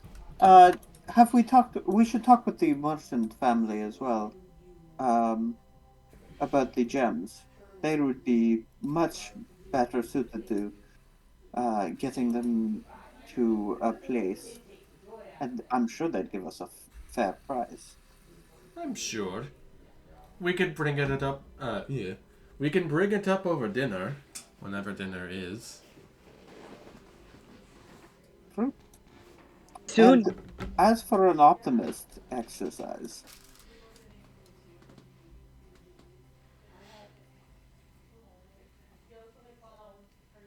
there's a type of meditation we could attempt. Go on.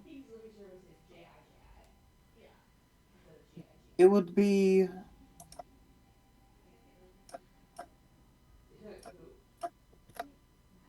what we would do is we would simply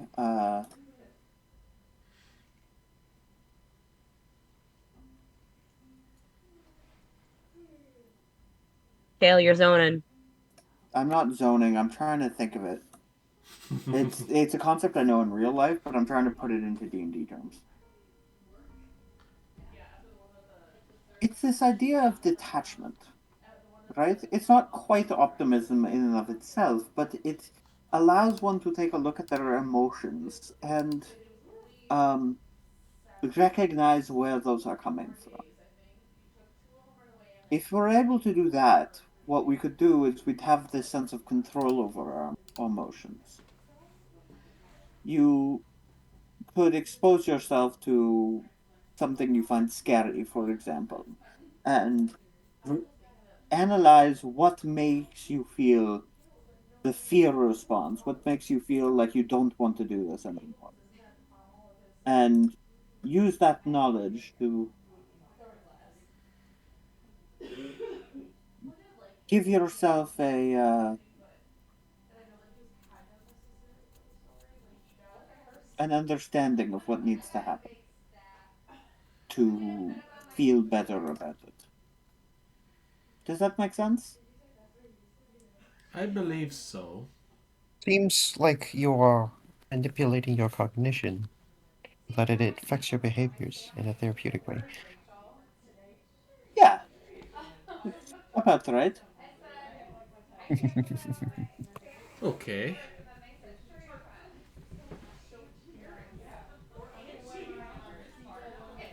Uh, a note for anyone listening to this: we are not mental health professionals. If you No. need help, please talk to a therapist. Okay, Please talk to a we're therapist. just some random people playing D&D online. Okay, Talk but to your like, therapist, talk to your doctor, talk to any licensed medical professional if you need help. We are not professionals. We cannot legally say this works. legally, I don't think anything about the medical profession is like there's legal things about the medical profession, but like I don't like mental health wise, I don't know if much of it's legally enforceable. I mean, If it- if we Not pass yet. ourselves off as doctors and like actually like give advice, whether it be actual or phony, then we can incur some criminal penalties. This is true. This is true.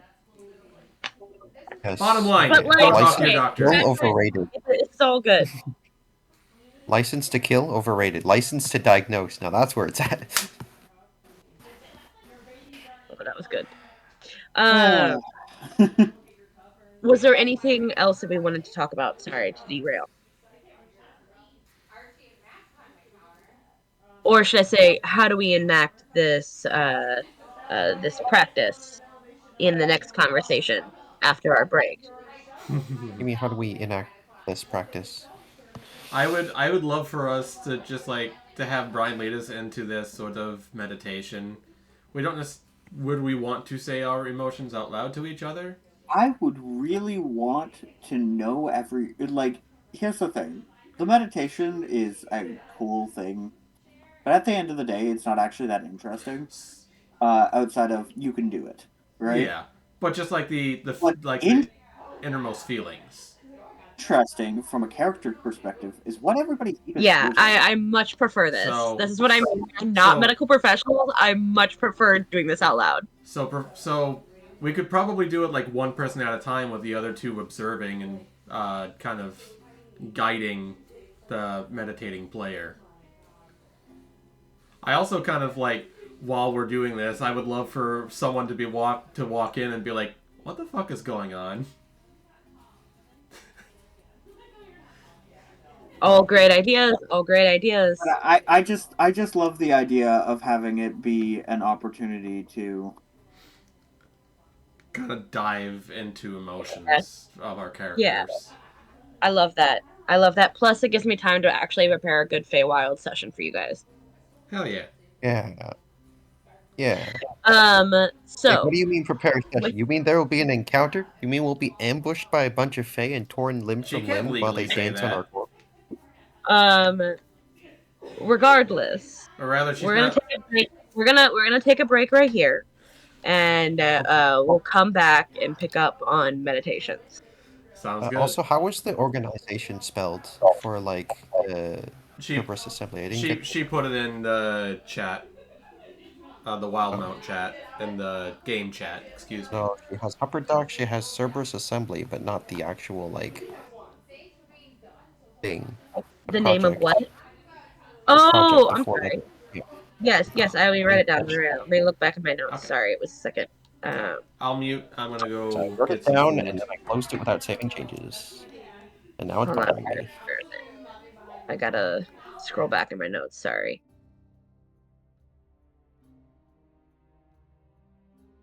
Ba-ba-ba. MRTS. Okay. Merging reality something something. I would love to see what ideas you come up with. Oh, we're gonna say 7:45 because I'm gonna actually make myself Yep. food, but I would like to stay and talk about the session so far because some kind of big bombs were dropped, and I want to know people's thoughts and ideas. My really tired Sungeon Master. Final answers. Sungeon Master, right?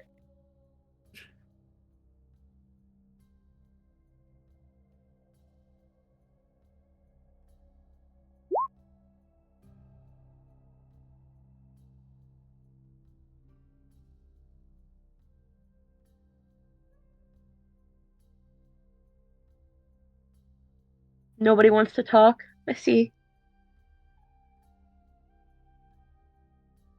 Out of character.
Is anybody there?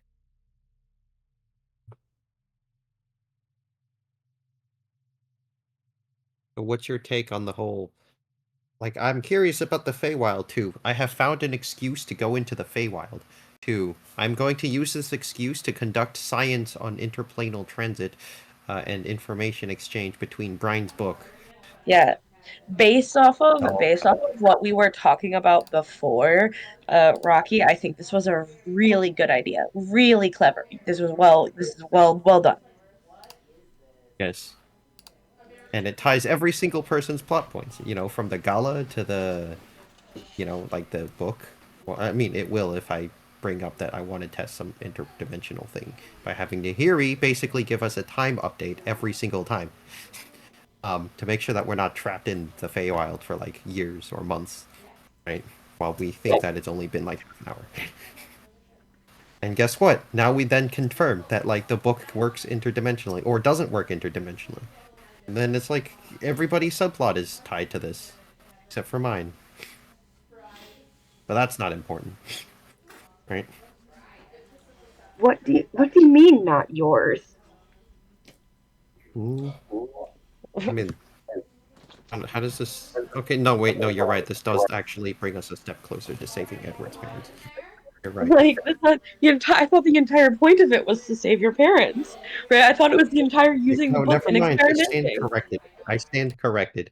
Okay. I thought that was the point. Yeah. Okay. Okay. Just say like this is like my attempt at pushing the story to a place where I have more agency, and doing so literally, ironically, gives everybody else more agency. No, no, no, In no. the Edward is just trying to embrace his inner Batman.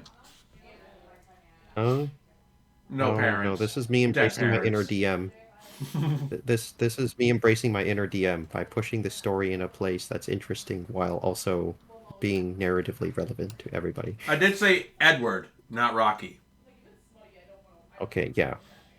This is Edward embracing his in-character inner DM. There you go. It's Edward. God damn it. Yep. And he has to be a So DM in person as well. Like in character. what that would be so fun. That'd be a fun mini episode, just saying. Like, you Where know, all of our like characters Rocky just would gather turn around a everybody. table to play Dungeons and Dragons. Yeah, like Rocky as a DM would turn everybody's hair into like those inflatable car sale noodles or whatever. You know, the tube man, the inflatable tube man. He would turn every strand of hair into that. Wacky With waving like their inflatable flapping arm arms. flailing tube Edward men. in person probably wouldn't do that, which is really sad. Which is really sad. And yes, I know the exact fucking whole name of that shit too. Because I know life the shit out of Family Guy. What should I have for dinner? What should I have for dinner? But yes, What I don't know. This is like Food. Food. yeah, Thanks. food. Thanks, Kale's guys. You're diet could use a amazing. little bit more food. what are people thinking about some of the big revelations that happened? I'm finally Okay, well, seeing how this all wraps together. Although 3 months is way too little time.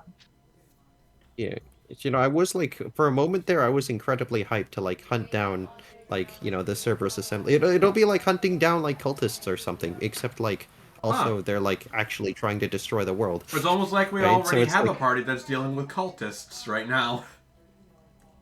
Yeah, but it'll be Right? like, you know, a 1-2 punch. Or, well, okay, maybe not cultists, more like a Team Rocket organization, you know, I mean, right? arguably Team Rocket can be a cult. Okay, Team Galactic. Also a cult. Okay. No, they're just evil because they are. They're not evil because like they believe in a dark god or anything. No, no. The cults believe and worship a god. Okay. Team Galactic would like to enslave a god. There's a difference. Don't get A political. difference does Don't get exist political. here. Don't say anything political. If you ignore it, it simply ceases to exist. Don't get political. Stop it. So anyway, what do you think about Trump? No! Oh no. No! I refuse. The soundboard was great. I have soundboard muted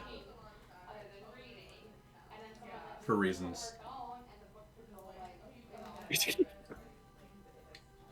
Okay, but yeah, I don't know. Like, generally speaking,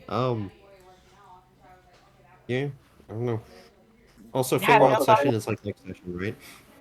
Yeah, next session. Okay, we're No, gonna like embrace our inner botanist, and we're gonna grab as much flowers and magical stuff as we can find. I can't believe that nobody has anything at all to say on the world. This episode was brought to you by Honey. I kind of knew is the thing. Like, I kind of knew. That's not a revelation right now.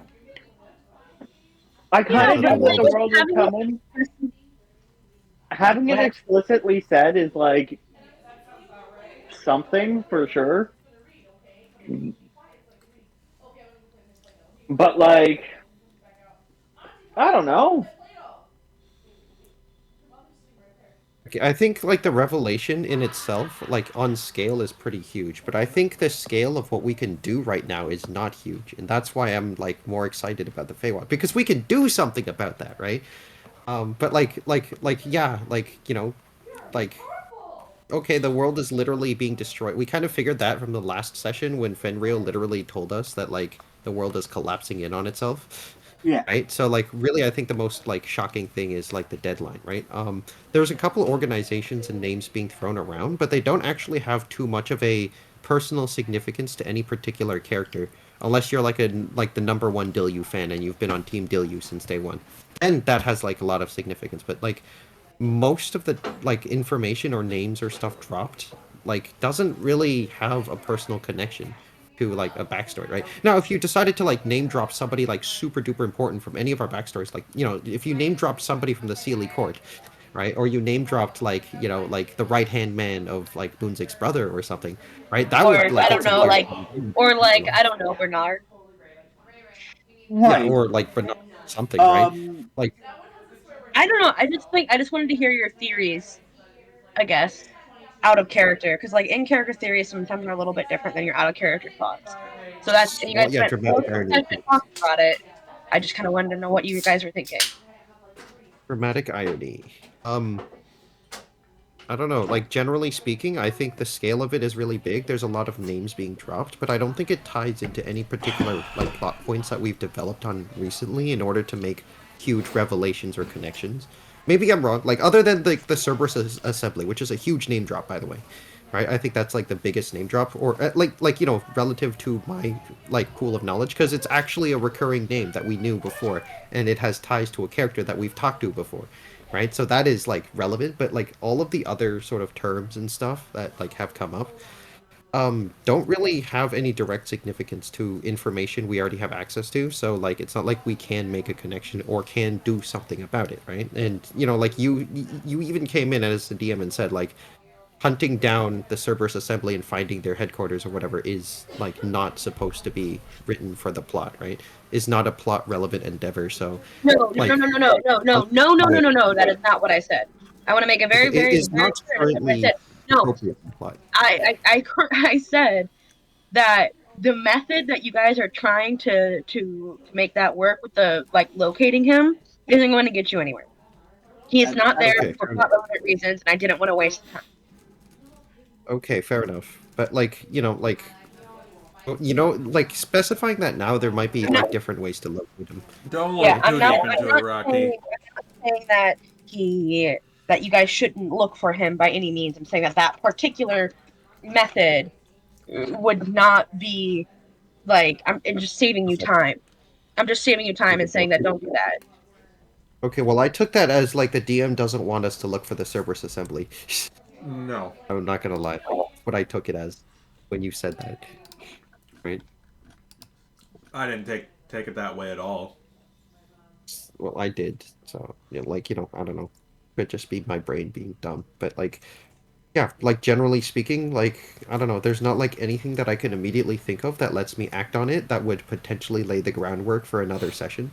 Unlike the Feywild session, which like, is like really cool and exciting and it's like here's like a bunch of like fancy neat rules that directly ties into one of our characters' backstories, right? Here's like Yeah. a cool plot point that we can do. Right? Here's like a clever, interesting idea, right? To subvert like, the general like, flow of the story. Like, why not just make wine? Like, why not make mead out of flowers there, right? That's just a cool Yeah. concept. Right? So, I in it, the novelty of that has like, it's a little bit more hype than like this giant world-ending revelation, right? Just a little bit more, right? yeah. What were you gonna say? I guess I want to hear what Kale you have to say.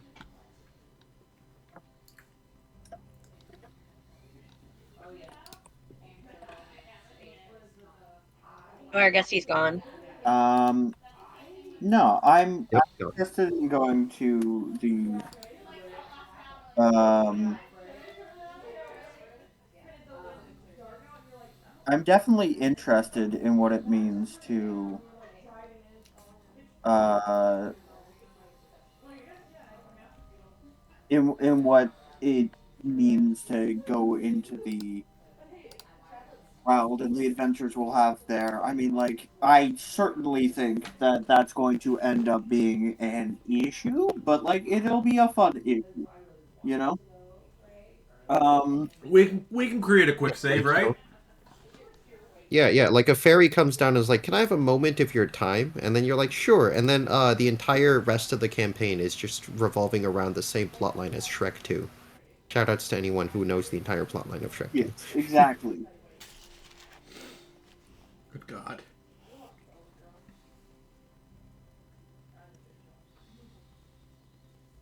Also, this moment of silence brought to you by the delicious taste of Dr. Pepper Zero Sugar.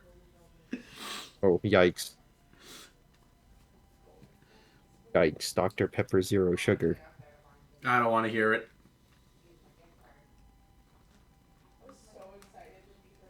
Okay, well, I that's not also gonna stop me think from the thinking about serverless it. assembly is absolutely something that we are going to have fun, you know, tracking down and dealing with.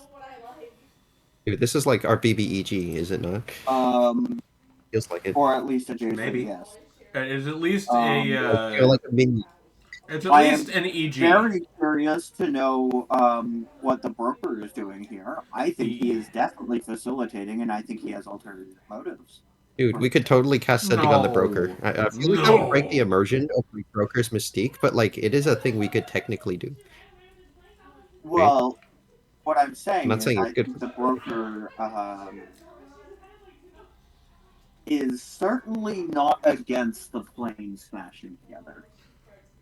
He wants out yeah. of his deal. The plane smashing together would certainly be a way out of his deal. Are we going to have to Yeah. fight the broker? Dude, broker as like the final boss fight, that'd be really cool. The broker seems like a really interesting final boss fight. Because I can imagine he'd be a little broken, but I can also just imagine he might just like genuinely have a stupid number of magic items and like start doing that shit. You know? No, I would imagine like the broker being like reality warping, like him like as just like an entity is like relatively unremarkable. He doesn't have like a giant death ray or like spells that like blow up somebody's head and Right, make like right. Yeah, silly he's strings never spring given out of me their that ears. But impression. like he can like do some like real mind and reality warping stuff, right? And like the entire fight is just like us like hopping through different dimensions while we're chasing him while he's using like mundane skills and abilities or just running or walking around, right? Or like, literally shifting reality or like I causing could us to like also have like an internal we breakdown know he does inside of our own things heads. for deals. We know he has a lot of stuff in magic items. I could totally Yeah. see some real stupid magic items. Like as a DM, and this is totally cheating, but as a DM, oh yeah, there's part of me that just wants to pull out the book of tricks on magic items and just be like, yeah, so this is what we're gonna do. Yeah, it's the deck of anything. Like, No. He just starts the battle and he has a deck of anything, which is like deck of many things, except it's just attacks. And every time he draws like a card, it's like a right, like randomized attack. you as a DM, you have access to all this stuff, right? Not all this stuff, all of the stuff, which is all stuff.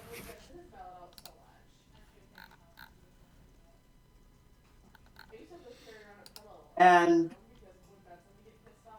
I don't know, it's a fun idea to me to have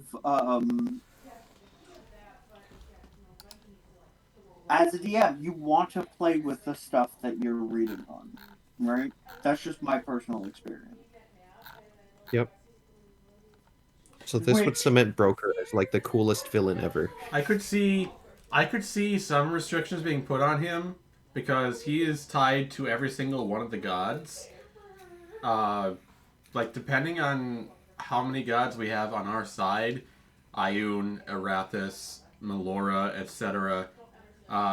They could pull strings on him and limit his power to a degree. No, I was thinking we could like make him implode on himself could actually because be fun. Like the like Council of Gods giving him extra or worse powers depending on who and what we pissed off. Yeah, I like don't know. I was even thinking we could make him implode. Right? I was thinking, no, we can make him implode on himself. We just basically cover ourselves in glue, and then put a bunch of coins on ourselves, and then cover this backside of the coins in glue. And then anytime the broker touches us, a coin from our body sticks onto him. And then afterwards, like when the coin sticks onto him, technically he would have stolen a coin stuck onto our body oh my in the god! middle of our fight, and therefore have broken his contract that he cannot steal anything before his nuts explode and Except he immediately doesn't have to touch us. He has magic. Okay. I don't hate the technicality aspect, but now you said it out loud.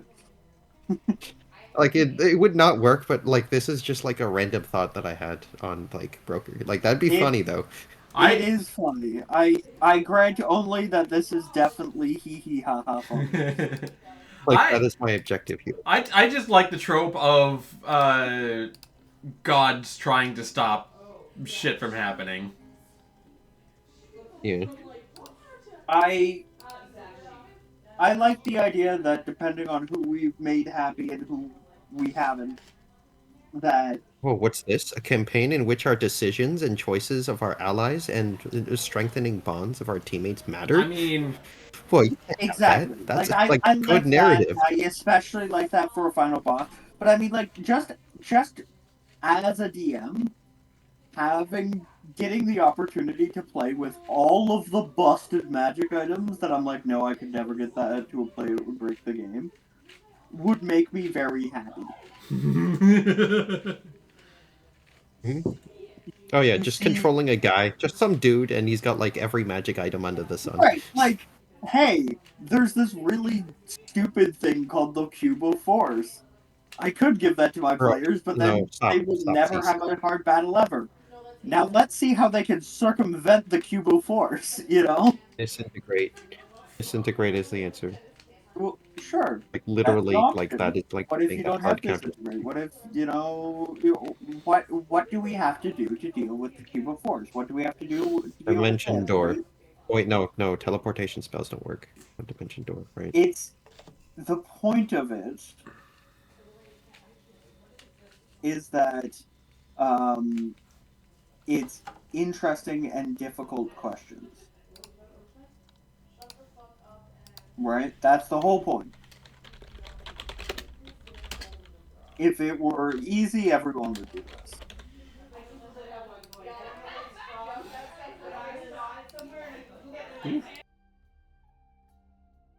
Yeah, but I don't know. Like broker fight, I think would be hype, but I don't think like it would necessarily have to be a broker fight. I think like just like a cool like final BBEG that just is like scary and menacing. I think would also be good, right? Like Dreadlordius the Maximus, destroyer of planes, right? The harbinger of the apocalypse, right? Herald of the eternal death, or something like scary. I think like that would still just be good, right? Yeah. I mean, there's certainly something to be said for it. You're sweet, Rocky. You're sweet. You're like, Well- it's okay. I'll like any kind of game you make. I don't know what you're trying to get from this. There's like, I don't know. She's just saying that Um, you're a good player and she appreciates you, Rocky. Well, I'm just saying that you don't have to succumb to the expectations of your players if it means degrading your narrative or actively I mean, changing whatever it that, is. I do you agree make. with him. We're He's just throwing saying out you're a fucking good ideas. player, Rocky. Yeah, Both things also- can be true, Stop Cameron. sucking up. We just like Both throwing things out can be ideas. true, Cameron. No, one or the other. Both things are true. Both things could be true. Neither things can be true. Hmm? Nothing is I true. will say there is definitely some flexibility of how you perceive like the end of the game, right? Like Oh, what if like she how does deep both? do you want to go, right? Like you don't have to go deep if you don't want to, right? Dude, Like I got it. You got it. Destroyicus Maximus, Ender of Worlds. And then we kill him, and he dies in this like dramatic fashion. And then like we could like roll the credits and finish the game, or we could like just push a little bit further and do a little investigating, and it turns out the broker was controlling him all along. know what you're talking Boom. about. I don't know what you're talking Really- about. Classic response. And then like it culminates not in like a physical battle with the broker, but literally a battle of wits where we have to roleplay in character using logic and like philosophical debate on crap. completely crushing his outlook in life. Not with like our physical might, but with our experiences No, we and lose. knowledge We that we imme- gained along the way. We immediately lose. Hmm? We immediately lose that battle. I mean, how hard would it be to out-debate an We are the big businessmen. omniscient being that's capable of like doing whatever they want in order to procure virtually anything that they want? It can't be that hard, right? Oh boy. Anyway, I have my opinions. I have my beliefs on where I think this is going. I'm excited to see whether they're right or not. And the journey is way more important than the end of the day. I have my ideas. I'm not really going to say I believe this is going to happen. I'm just along for the ride. Also, Brine thinks Moonzic is a freaky crossdresser sometimes. I am curious as to what your opinions are, Cameron, because you haven't really been speaking about it. Well, during break, I was mostly eating. That's why my camera was off. Not that anybody in the call right now knows that, but I had my camera off because I was eating.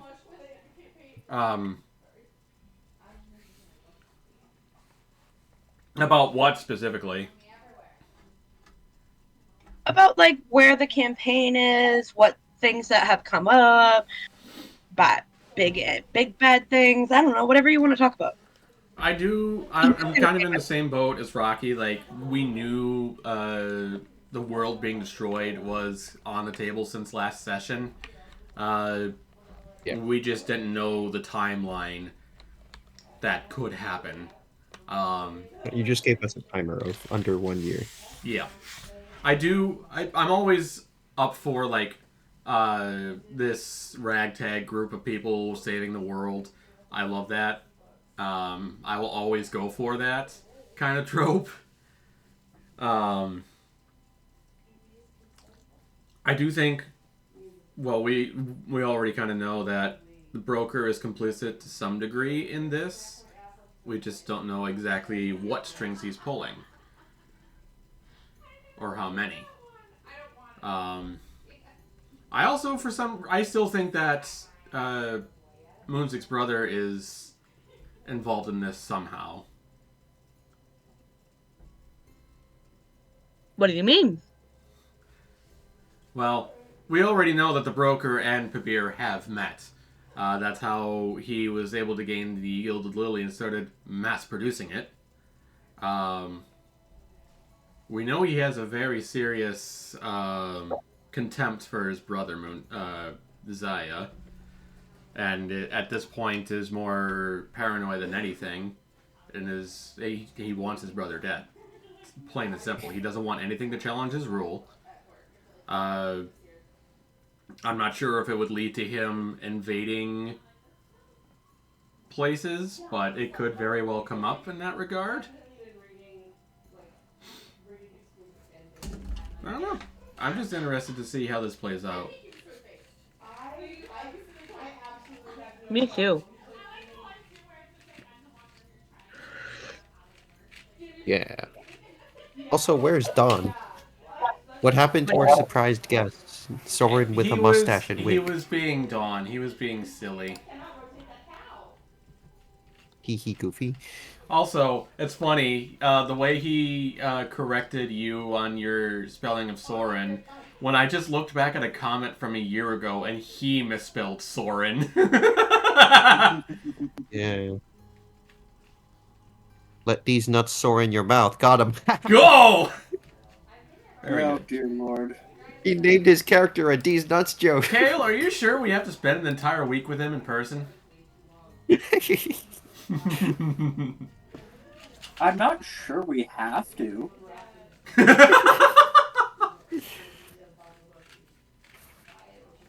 It's not a necessity. He did say he would come, and I hope he does.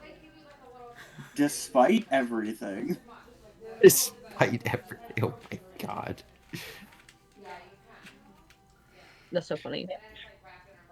Okay. Oh. Are we all about ready? I think so. Yeah. I didn't have Yeah. dinner. I'm not hungry because I ate a big breakfast. Okay. Lunch? Nope. Okay. Oh, I eat like 1 or 2 meals a day. Okay. Okay. Okay. Okay. Okay.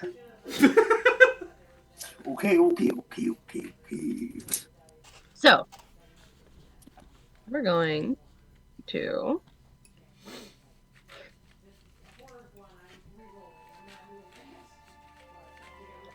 pick back up.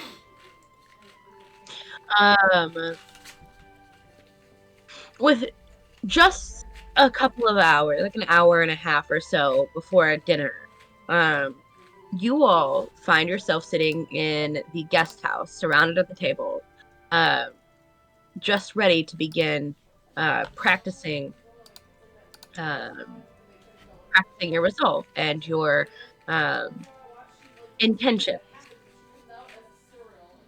Brine, given you have the most experience, you are in the position to lead this thing. So what do you do first? In order to understand how to control what is in your heart and in your mind, the first step is to understand where they come from.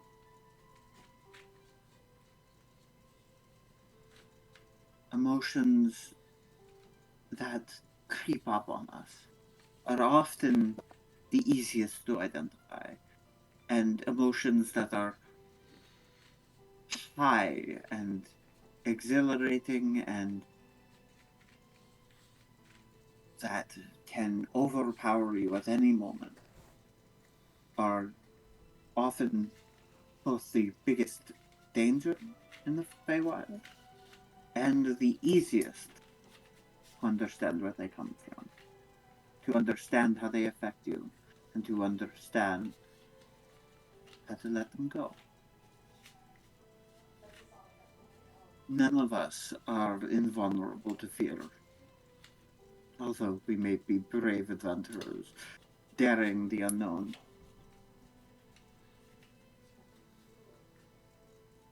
There is something each of us fear. I will share mine first. A fear I have had ever since that ship went down. Maybe a little silly, I know, given I can literally breathe underwater, even after snapping my connection with Ukador. I know I can. But I feel drowning. The sensation of being weightless under the water, of not knowing which way is the surface and which way is down deeper. The feeling of sinking. The feeling of my lungs screaming out for air.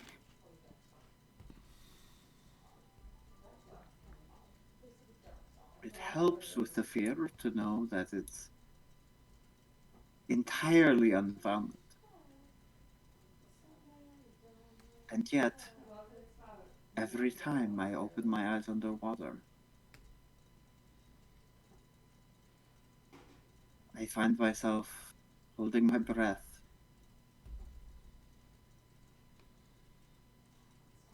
trying desperately to convince myself that when I breathe in, I'll be fine.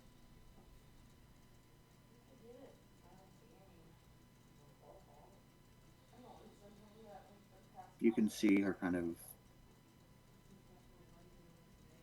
tremble slightly, but calm down for a second right after. Moonzic, you don't have to share it out loud, but imagine your fear. If you wish, when you feel like you've controlled that, we could see if we can make the training a little harder. But to start with, just imagine your fear. Feel where it comes from in your body. Does it start in your chest? In your hands shaking? Do you feel your breath stop as you hold it to try and stay still? Yes. Figure out where your fear comes from. What physical responses? And try and loosen that. And see if you feel quite as afraid. My fear is losing not just battles, but losing my friends, losing those that I hold close, losing the people of my city, losing the one piece of my family that might still reach out for me. I am afraid of many things, but this, losing those things that I hold close to me, is unbearable. And Moonzic kind of takes a shaky breath in and holds it and releases it and exhales completely.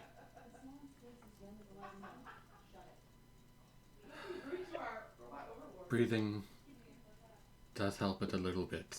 It is there, and I accept that feeling, but I can control it. You say you initially said it was unbearable. Yet here you are bearing it. No? Yes. How does it feel? Where in your body does that feel? And if you can, usually that piece of your body is tense. Release it. And see how that changes your conception in your mind. I'm not saying you want to accept loss of those that you love or anything else of that sort, but that maybe if simply you relaxing a muscle can make you feel less afraid, maybe fear is held a little less in reality and a little more in your body, something entirely within your control.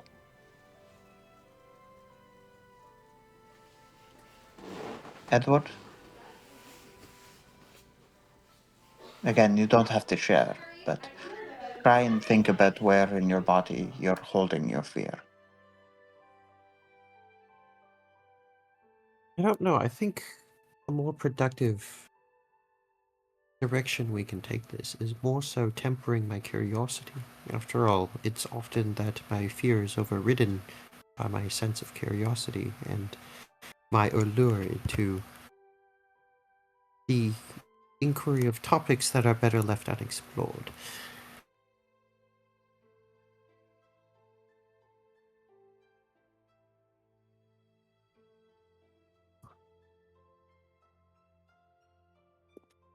Your curiosity is interesting for sure, right? And might be something that you wish to curtail. I'm not saying that that's necessarily what you must do is fear, but I will suggest that if curiosity is a defense mechanism, fear is an uncomfortable sensation. If curiosity itself is your defense mechanism to fear, well, then you're not exactly controlling fear, are you? I suppose not, but at least this brings in some insight as to the origin of your supposed fear.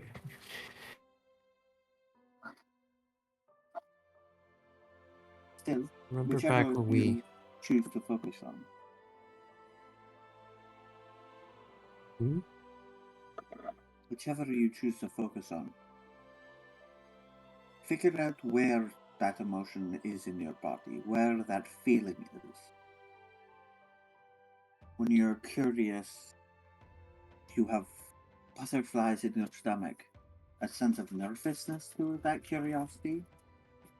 You feel like you must jump up and down. Suppose a child sense of excited. wonder compelling my legs to move forward, run in the direction towards the source of mystery, as if they move on their own. So you feel it in your legs?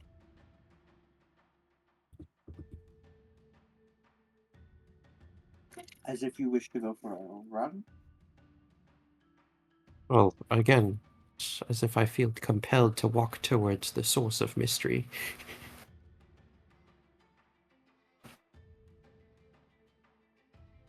As if they move on their own, at least. You are the master of the body.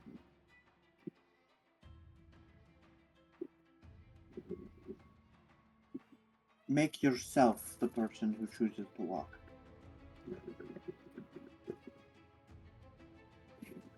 In whatever direction you feel is right.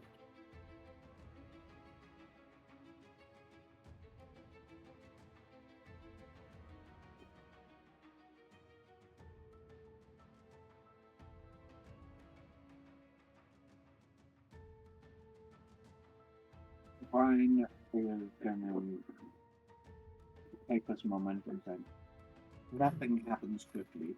If it's happened quickly, you do not understand all amounts. If you think you understand and we've only been in this 15 minutes, you do not understand.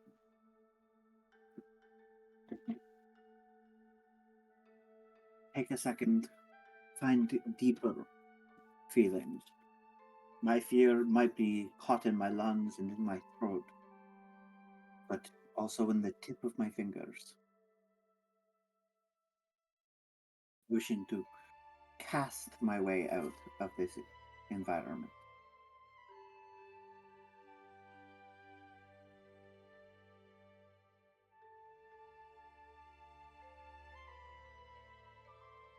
When we go into the Feywild, recognize your emotions and don't judge them. Judging them in and of itself is an emotion. Let them pass. Recognize what they are. Detach yourself from them. Recognize why that happened. And then go forward with the feelings that you know make you happy. Even smiling when you're scared can help make you feel happier.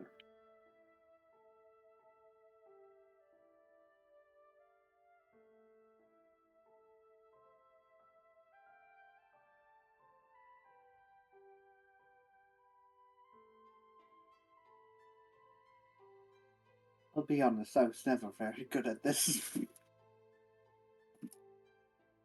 You can see she's like fidgeting side to side.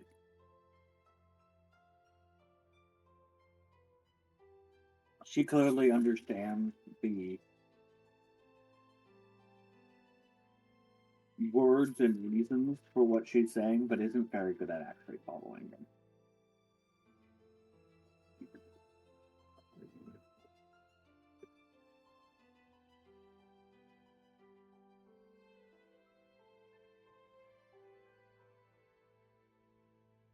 And the group can sit there meditating.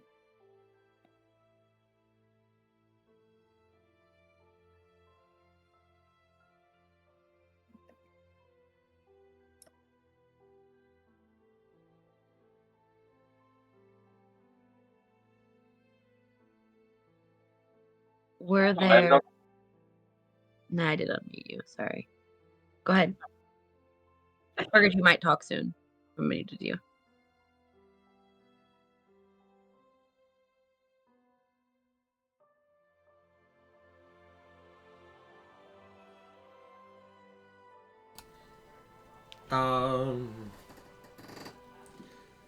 To be honest, Brine, you are doing a wonderful job at explaining this. It's an area that I don't think Edward nor I have had any experience in, let alone expertise. And I do like your explanation of letting emotions flow, but don't get caught on any of them. Let them pass. I acknowledge that they exist, understand where they're coming from, and moving on. It makes sense. Well, it got drummed into me enough as a child. Every Galadrin goes through this training. I was a little bit of a failure of a student. With regret to inform you.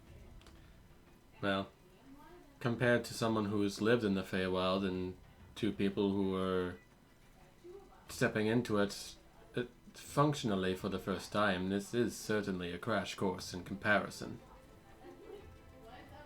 But it is good insight, good things to keep in mind. It's invaluable.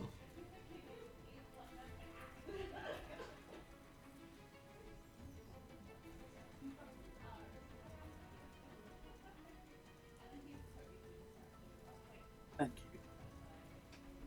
I'm glad to know that I wasn't such a bad student that I failed you guys.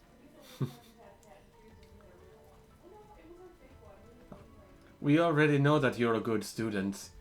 You've got high marks at the Cobalt Soul. Well,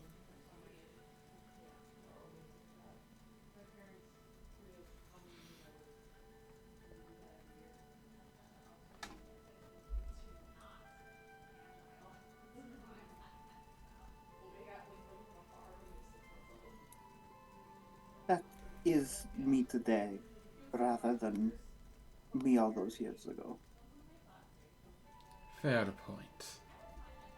And knowing the statements, very different from actually doing them.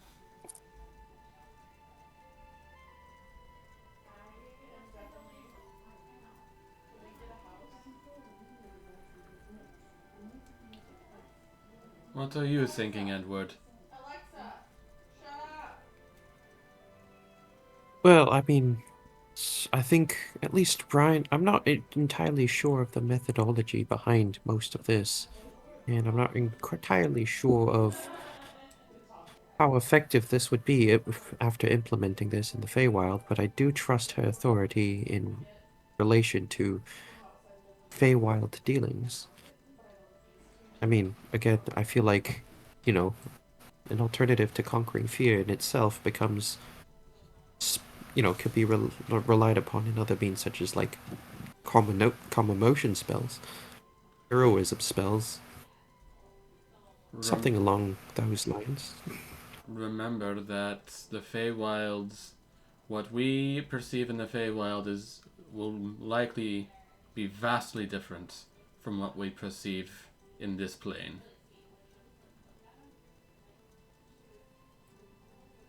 What we know as reality in here is very different from reality in the Feywild.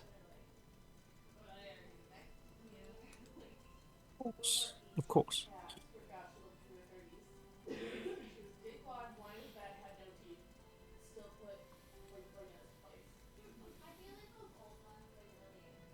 I mean, I just think that, yes, a sufficient degree of cautious optimism is due. And I'm not exactly sure how to exercise caution in a world that is so vastly different from ours. Well, again, it's just a matter of cautious optimism is good. It's a blend of the two and allowing your emotions to flow freely without getting caught in any of them. Whatever our emotions are to ourselves, we have to recognize them. And I mean, the goal here is to go for some Feywild plants, right? that is correct. As weird as the Feywild is, there are catalogs of them. Doing some actual studying isn't useless just because it's a weird place, right? Do we have study materials in the Cobalt Soul that tells us of certain plants? Yeah, they should be just available on the ground floor for everyone. Well then, I suppose that's another I thing I mean, we'll I don't have to... suppose you dangerous can. to know what's easily observable on the ground. And in fact, it helps public safety if people know what's poisonous and what's not. Fair enough. I don't suppose you can lead us to I mean, sufficient research material For in sure. relation to threats in the Feywild. Sure. We can spend a couple days on that. I'm just not sure how much time we have. Well, I mean, DM, how how much long do we time have until in... how you could long throw on us until before we the have to get going?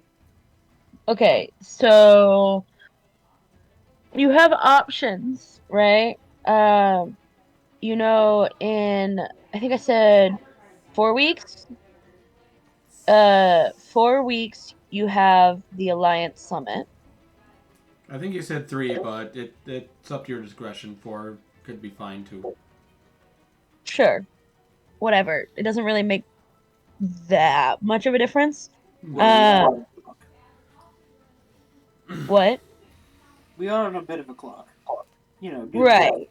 No, I I know that, but the timing of the Alliance Summit, we're gonna say uh you're 4 weeks out.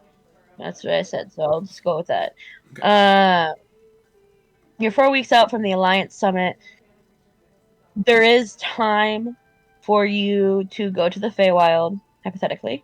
Um, grab the stuff that you need and get brewing on that, and then head out and make it to Allfield, and then come back. Like there is time for that, especially given your griffins. Yeah.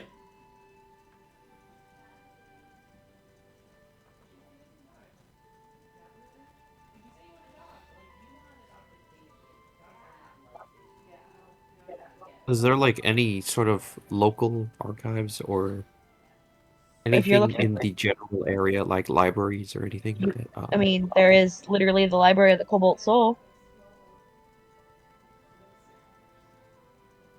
can we go there? No. You'd have to go back to Nicodranus, and I think that you have Yeah. dinner plans. Okay. Yeah, we can't do it today. We could do some. We could even just borrow a book or a book and just bring it with us. A field guide, you know. Yeah. Field guides are meant for the fields. Or we could even just make one ourselves, just kind of transcribe it on a few pieces of paper. Or just have Edward read it. Keen mind. Keen mind. But wait, keen mind works differently in the Feywilds! Yeah, but not that. No, I can't remember anything. Oh, what's a memory? Who am I? Where's the broker? Where's the broker? Edward embracing his inner Batman. Yep. Gonna take some levels in fighter, rogue, monk. Artificer. In artificer, yep. And then I'm gonna stop being poor and start being a billionaire. That's probably the hardest part, let's be honest. Things I want to say but probably shouldn't.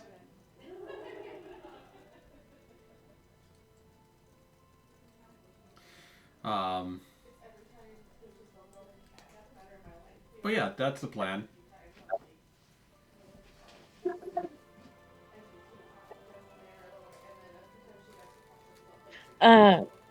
Okay. Well, anything else anybody would like to say on this topic of pouring your hearts out? Say, I was wondering, for the specifics of your sending book, Home of Sending, what are the physics surrounding that particular book? There are none. What do you mean there aren't? What I mean to say is, information doesn't necessarily have to travel.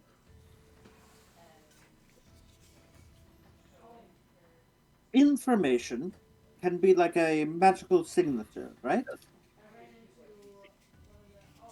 I can Yes, tell. but that signature has to travel. Take a second. Your magical signature is the same no matter wherever else it is, right? When you make a deal, that deal doesn't get more or less enforced, right? Based off of how far you are away from the source of the deal. You can't just escape to another plane and your deal with your patron is suddenly snapped. So what's going on there? Well, your signature, right, still gives information to the deal, to the pact maker, right? And it's not doing it by transposing it, it's doing it because the pact hasn't changed. If you were to break it, the pact itself would instantly break, right? It wouldn't take time for the pact to realize it has been broken. It just breaks. So we What you're know saying then is that from any distance, there is a way of sending that information without it actually having to be sent.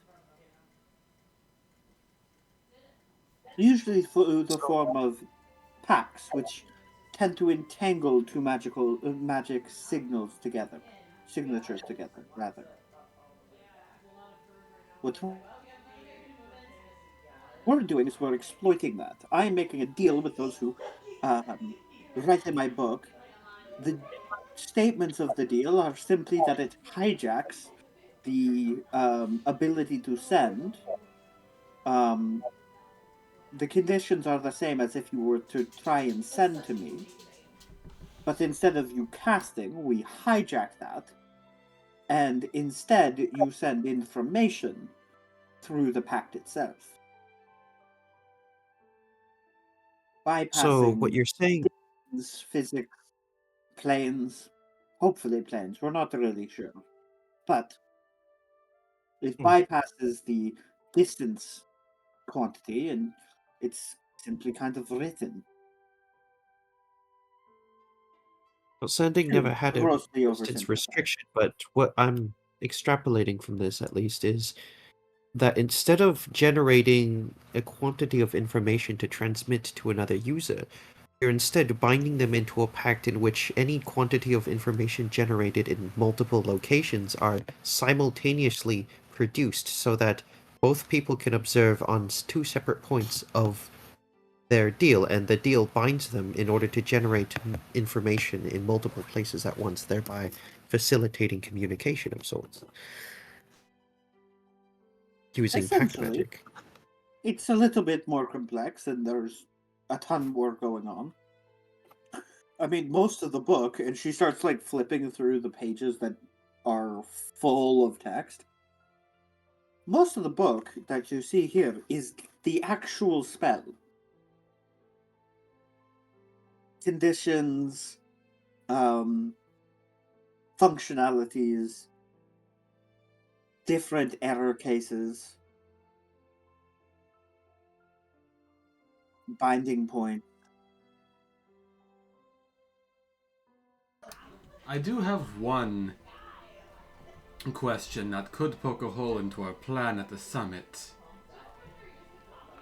What happens when somebody's name, somebody who is, in all intents and purposes, actually dead,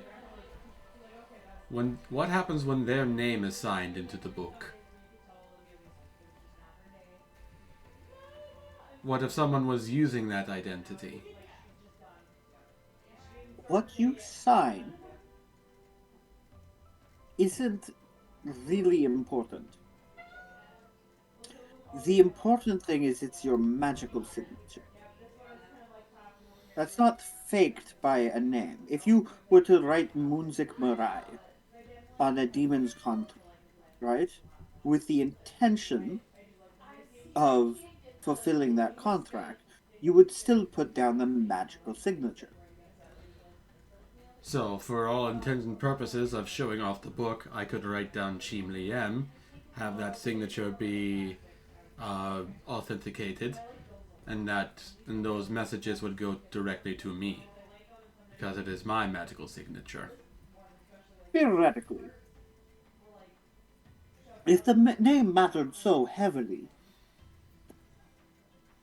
every man named Smith would have a very hard time ever making a deal of this kind of magical sort, ever.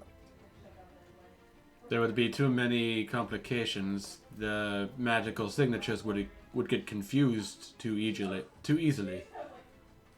Mm-hmm. There is a concept. It has to do with another thing, another wrinkle of Fey language. It's also in Infernal language. It's this concept called true names. You aren't given true names, right? True names are closer to a description of who you are.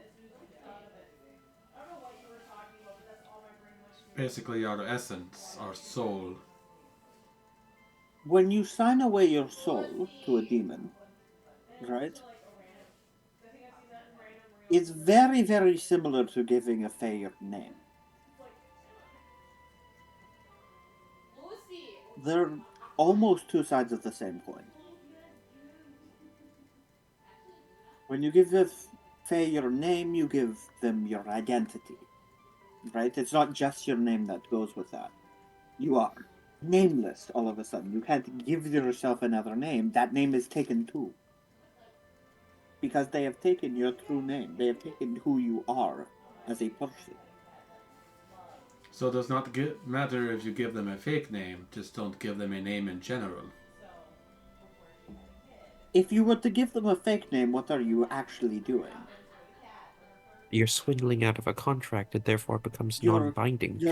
you're telling them a lie, right? That is true. Or you're giving them persona.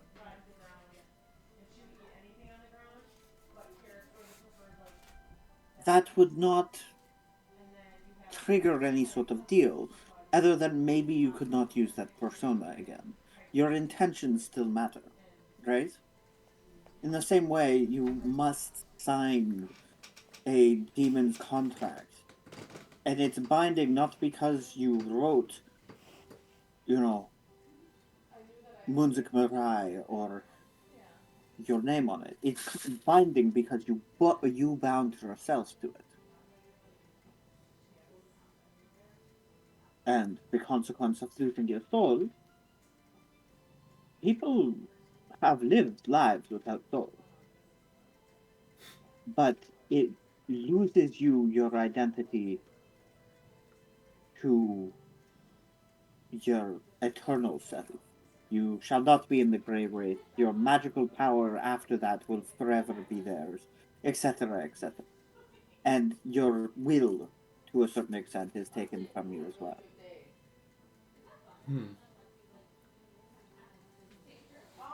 Well, I think this is actually some point. The fact that it's no longer a mechanical, or at least an arcane device, but more of a pact-keeping device, means that there's more room for interpretation on the functionality of the book itself. And it's actually, I think, a topic that is worthy of a little bit of experimentation or discovery. Well, that Would room it for be- interpretation would it- is the reason why there is so much work.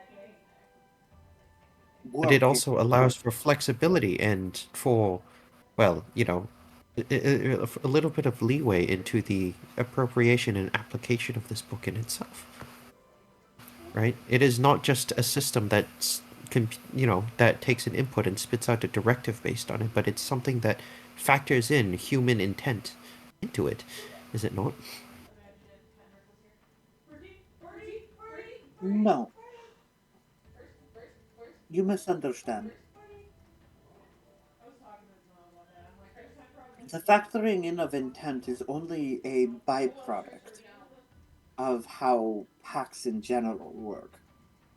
Of course, but intent becomes a factor into its Into Well, the into its signing, into the functionality. book. Yes, into its The book's functionality. functionality, And I think it the is deal that is made is not altered by intent. I understand, but I think it would be a topic of great interest that we explore specifically the inner workings of how this book functions. Well, I can't pretend I wrote everything myself, but myself and First in the Morn, we wrote it. We haven't tested every edge case for sure, but we know how it works and why it works. What we're unsure about is if it works under several edge cases.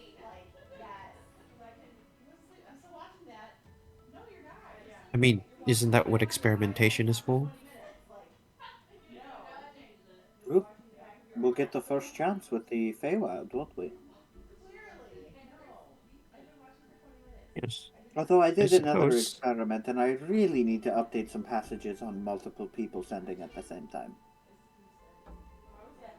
Well, I mean, that's what experimentation is for. And, I mean, if you don't mind, do you mind if we at least conduct a little bit of experimentation? I cannot lie that I'm at least a little bit intrigued as to the functionality of this book. one of the things that I will say is updating the backend functionality may alter the deal and therefore erase the names, and then I'd have to get everybody to sign again. Not trying to erase the names, I'm not trying to alter the deal, I'm trying to comprehend how the deal works in the first place. Well then, what's your experiment? If we're going to make an excursion into the Feywild, should we at least test to see whether or not this book could theoretically send across planes the same way that ascending does? And would the success rate of it be exactly the same as sending in itself? So, you're suggesting we send 100 times and we expect 20% of those to... Well, no, 5%. Sorry. Do you expect 5 of those messages to not go through? Yes, I want to see at least the Actually, in order to functionality, get whether that it can transmit expectation information to a relevant effectively. level of probability that we won't wrongfully reject the null hypothesis, we'd have to do 1,000. Yes.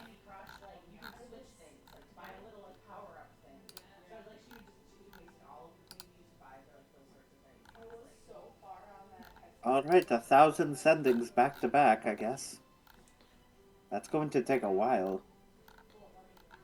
Well, at least enough to be able to generate a number in which we could say comfortably, reasonably beyond, a reasonable degree of suspicion that it is functional.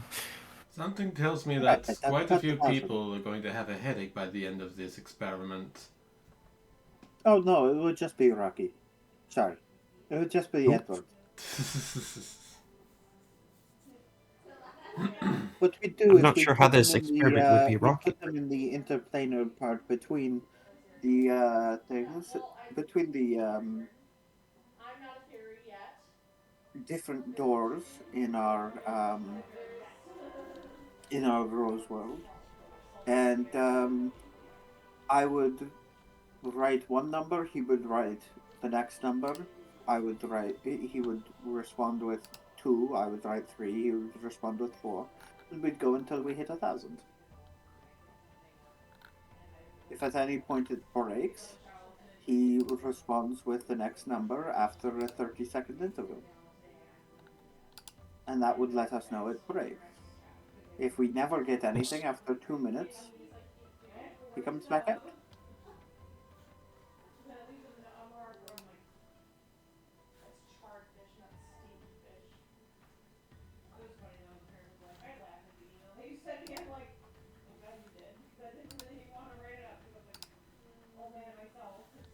Well, it sounds like we have a plan, multiple plans of action for our trip or trips to the Feywild.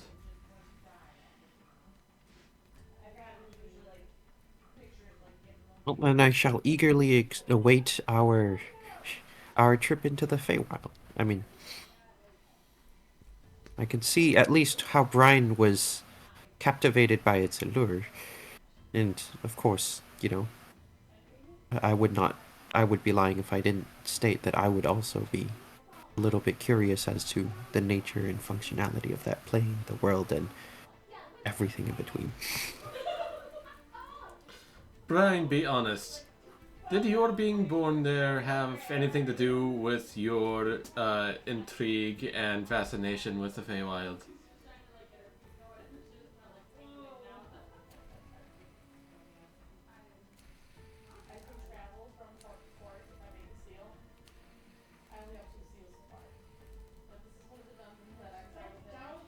Hale, Right? Sorry, I zoned. ask the question again. Oh yeah. Be honest, Brian. Does your being born there come from your fascination and your intrigue of the Feywild, as Edward says? Does me being born there come from my oneself? The wording was so fucking bad. Now I'm thinking I didn't zone. No, you very much didn't. And it was just I was just twisting Edward's words.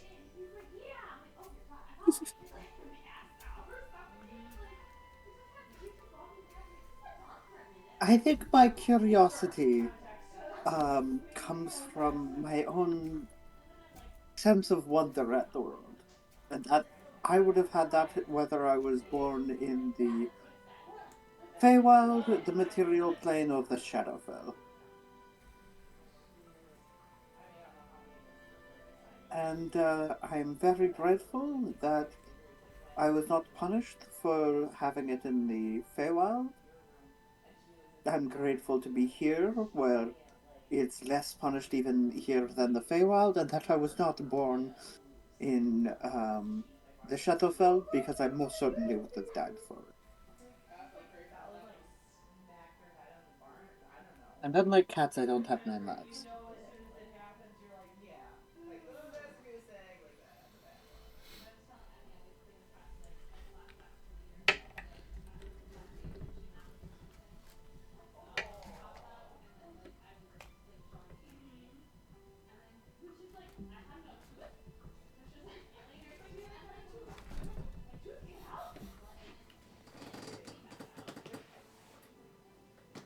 Any other questions?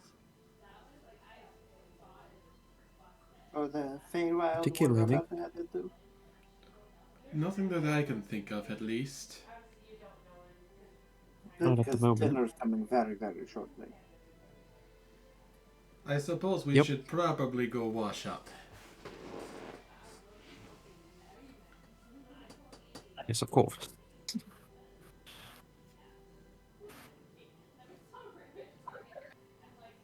And with that, you go, you get yourselves ready for dinner.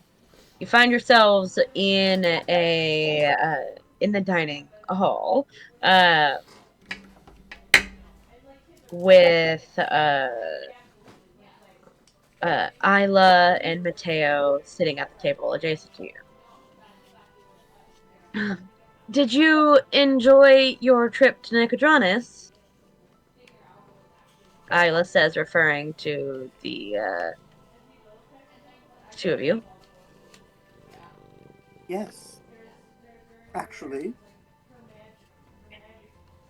we managed to, it managed to be more fruitful than I could have possibly, expected. Oh yeah? Yes. I know I talked about, being in the early stages of researching a communications book, but she's gonna slide it over to Isla and her father. Oh. Oh. Isla says. Huh. Well, that did not take you guys long. What can I say? I'm good. We have a working prototype, it seems. Some bugs, I'm sure, but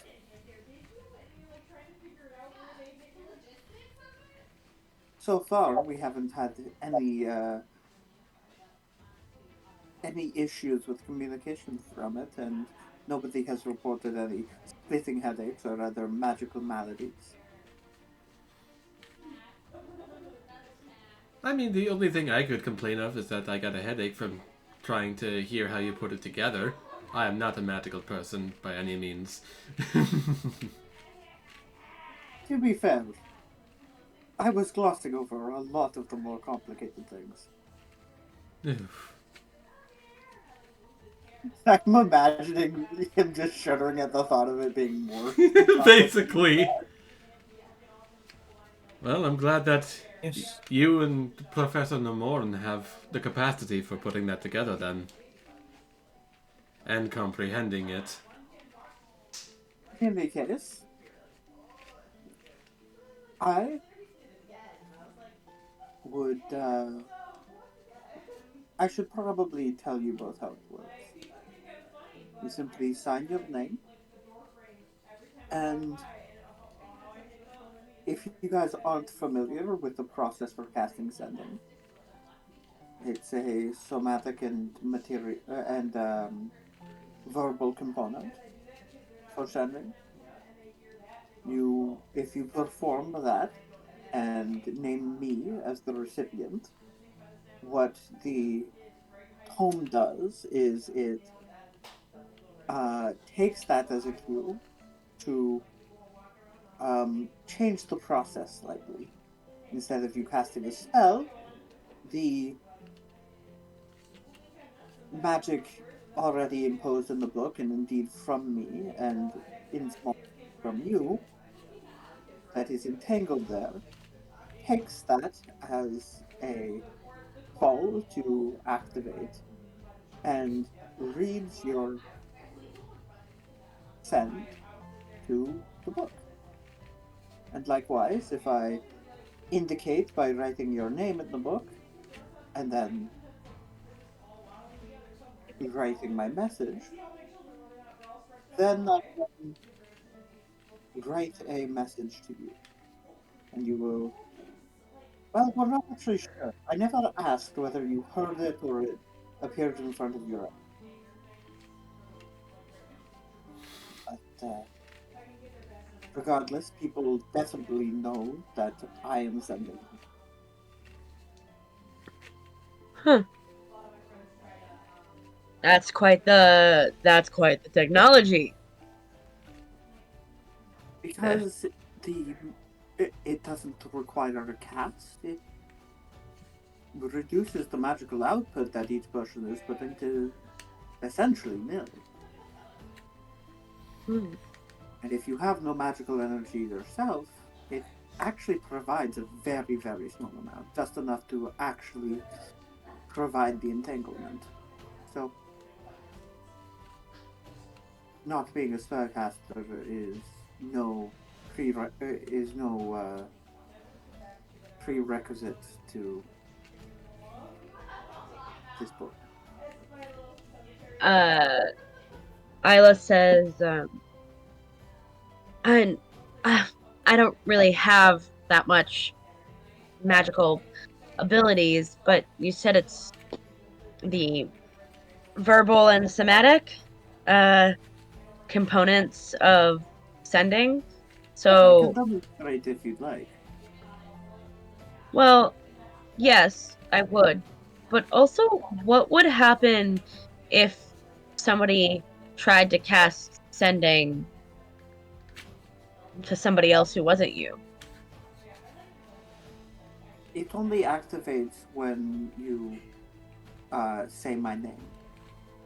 Otherwise, it wouldn't suddenly give you the ability to cast sending.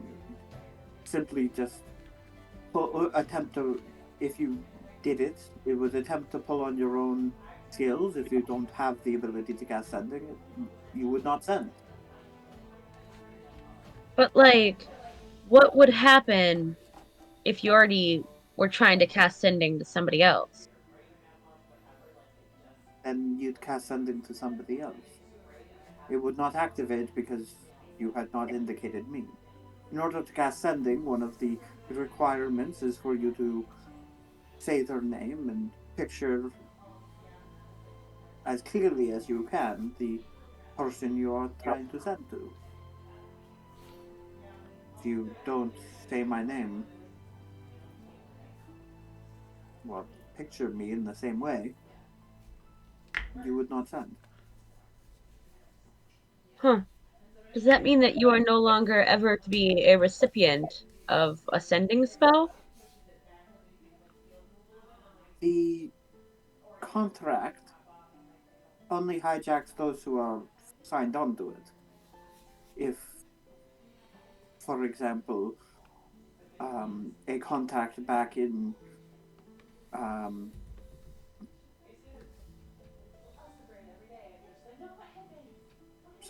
back in Pod Damali were to attempt to send to me to give me urgent information, there would be no such deal preventing them from casting sending normally, nor am I inoculated against sending in any way.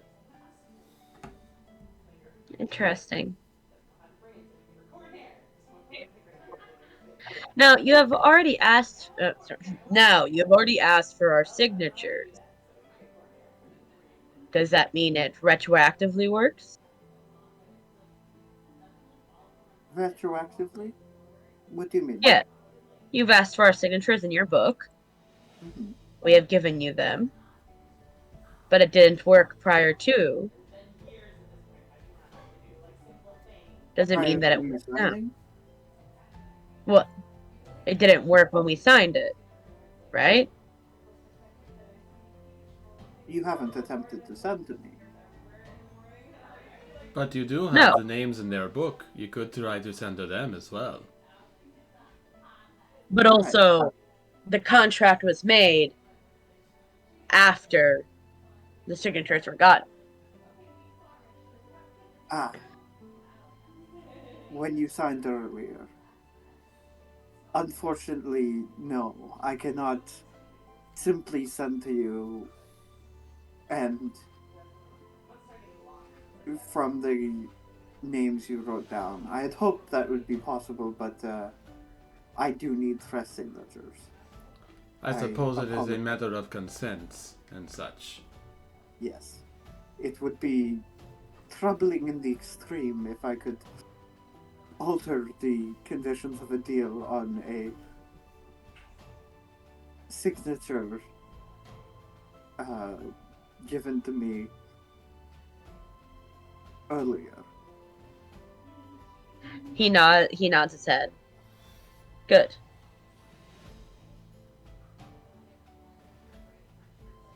Brine is wondering whether she could actually do that. What does Brine... What? Tell me. Does Brine have a look on her? As she's thinking that?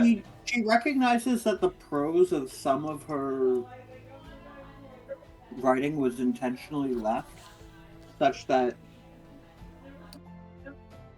you could theoretically write a new page in that could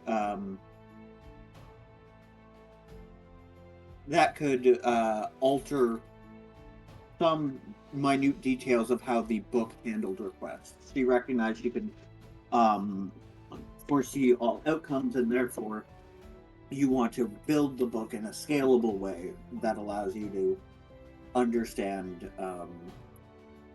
that allows you to work out bugs without like completely tearing down the whole system, right? One could see the ambiguous wording of the deal that references something else to say you also accept future to this area, this area, this area, right? It is a long document, and so there might be some things she could do to change the deal, but much the same way a patron could offer power as long as you followed its wishes, right? It doesn't have to say what the wishes are in the moment. But the amount she could probably do it because of how the book is written is small at best, and it's mostly in terms of how the book interprets things, not really how much power it gives people or the power it gives her over them. Really, the only bits there are very, very well defined because they were hard to write, and it's about taking that sending attempt and using that as a trigger. See. So probably not, but like it's not completely out of the question that some small alterations could be made. Just very, very little because of how it's written. That is certainly not true for all deals. There are plenty of deals that can be altered almost at will by patrons, and you have to be very careful about those.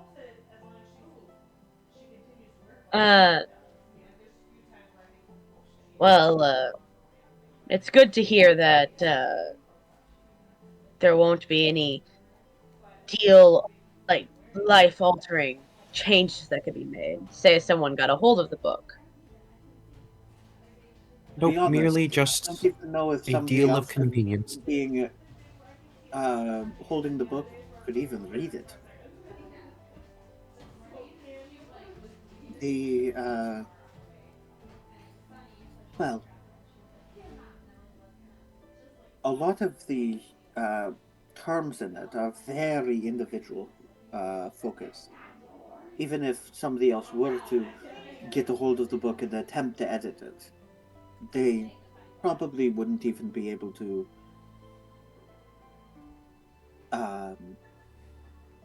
change anything, even if the deal were alterable, simply because their magical signature and mine are different. I see. A great power And maybe could break the deal in and of itself, but that's a fundamental understanding of almost anything. You put enough magical power into a system, you can overload it.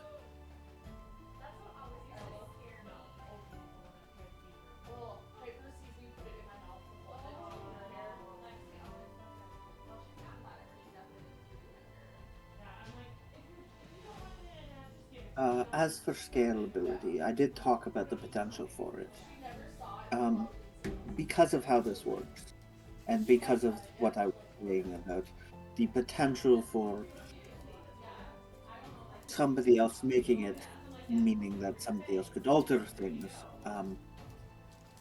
I have not moved this into a product simply because of the dangers that could be caused by a well-read enough mage taking the concept and tweaking it a little bit to his advantage. I hope you understand my caution around the productization of this. he kind of gives you a bit of a nod. Isla looks a little disappointed. I I couldn't help but want one of my own. And tell me, who would your first signature be in that book? Oh, certainly, daddies. Wait, She which gives one? Wait. and she gives her father Down a boy!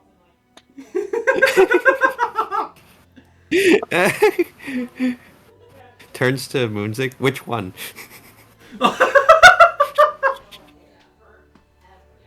God damn it, Rocky. Fuck off. uh,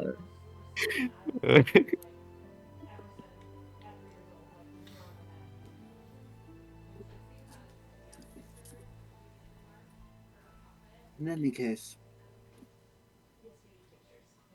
we shall use this to get into contact with you. And please send to us if there's anything you can think of that you either need from us or feel that we should know while we're out in the field.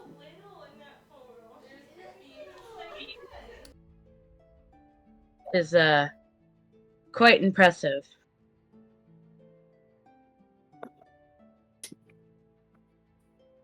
Thank you.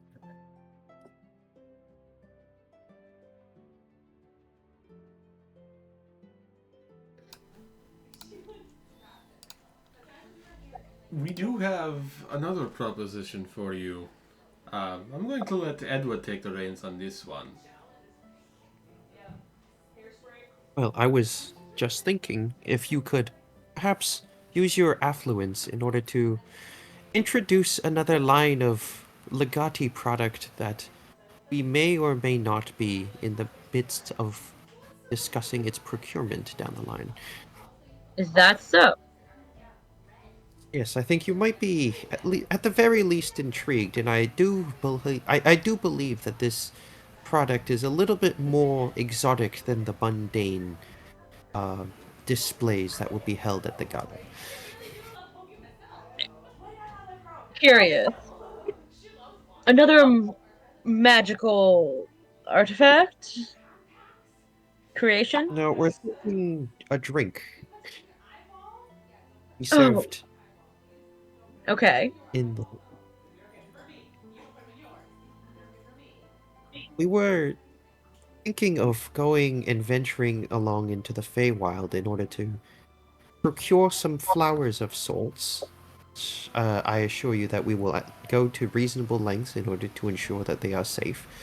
And we will manufacture and process those flowers through arcane means in order to distill some form of mead. I have a surplus of honey. And I have a surplus of honey around in my wizard tower over there on the account of ownership of an alchemy jug, and I think we can mix in a little bit of Feywild honey into a mead in order to give it a spiced up and arcane flavor, otherworldly flavor that cannot typically be achieved through materials and ingredients of our own world. That is quite exotic. And I'm sure that it would cause a stir, or at least draw many eyes and many investors, and I'm gonna like put emphasis on the word investor, into our general vicinity. I'm sure a business like you would understand the implications and the benefits or opportunities that such a product could open. Certainly, certainly. And this is something that you'd be able to procure in time for the summit? I mean, if everything goes according to plan, I would feel confident in being able to procure and acquire, distill, hell, even bottle, label, and if you want to go so far as to advertise the excess surplus that we would have in our stock. Hi. So the Legati Company makes a big showing at the summit, expressing themselves as a player in the game, a major, like Well, a growing player. not only politically, but economically too. I see. I think that would give many excuses for people to talk to you as well. Mateo looks over at you, Moonzic. Yes, indeed. I'm confident that we'll be able to make a rather impressive showing to people who might be interested in our what's the word I'm looking for? Be interested in our services. We have a wide variety of wine that we are making. We are there's the experimental mead that we are about to do research on and collect flowers for. We even do have some gemstones that I'm sure some collectors would be interested in. Gemstones, you say? Yes. We came into a collection of gemstones some time ago that we are looking to sell off at a reasonable rate. We don't want to flood the market with gemstones. That would just make the value go down considerably. Certainly Of would. course, these gemstones are exceedingly rare, of foreign craft and import. The detail and metalworking along the gold and gildings of each one is absolutely exquisite and intricate. I see. How do you spell Edward is that? going to make sort of like a minor illusion. He's going to cast minor illusion and sort of project an image of what these gemstones look like, and he can do this because he can draw it exactly like, you know, Keen detail by mind. detail from them. Yeah, and you're working with a gemstone. Like, this is what he sells. metals and stones. Like, uh, you see, he kind of pulls out his glasses, and looks over at the hologram. Basically. Yes. Yeah, basically. And this is quite fine. Where did you acquire these? You are familiar with the Wave Chaser, yes? They're a ship under our employ. Yes, you've mentioned such. There was some disputes at a dock, and well,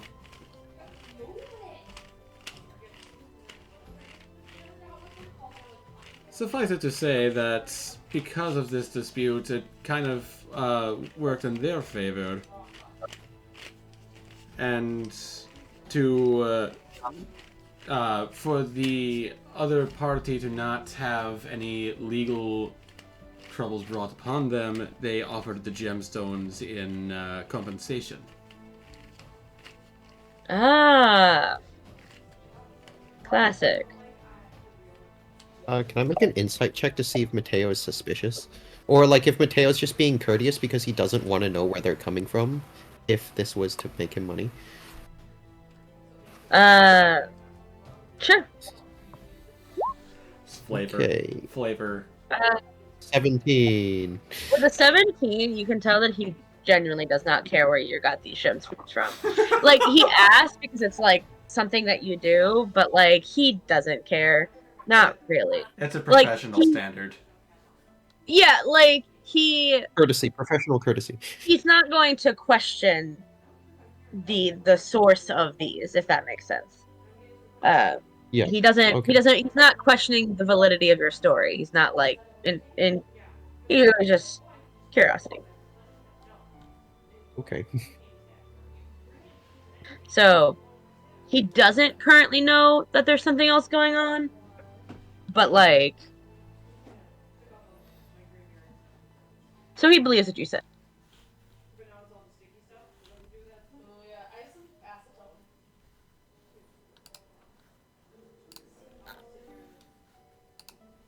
Yes, like I said, we've come into quite a number of them. We're going to introduce them a little at a time as not to flood the market and devalue these gemstones. Stock. Yeah. Well, I would. Do you all have buyers for them? At the current moment, we do not. We were wondering if you could assess any of your current connections and any particular potential buyers that would be interested in purchasing this. You're asking me to purchase them from you, yes? Of course, If you I would need to see the stock. if you wish. If Of not, course. we would also be grateful for simply the direction with which to take such a bounty. Oh, I can. Looking at this, I should be able to help you out.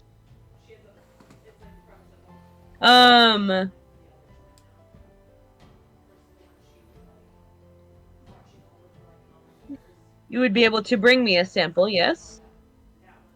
Of course. And I'm going to point towards the illusory projection. Pick any of these gemstones that you pick that catches your fancy. I can bring them over directly. Right. Or all of them, if you truly wish. All of them. Yes. I mean, might as well take a look at how they all are. It would be better to see the stock. Of course. Do I strike you as the type of person that would purposely deceive you? Certainly not. And Certainly not. But it does tell me exaggerate the quality? the quality of such items. Of course. Of course. Of course.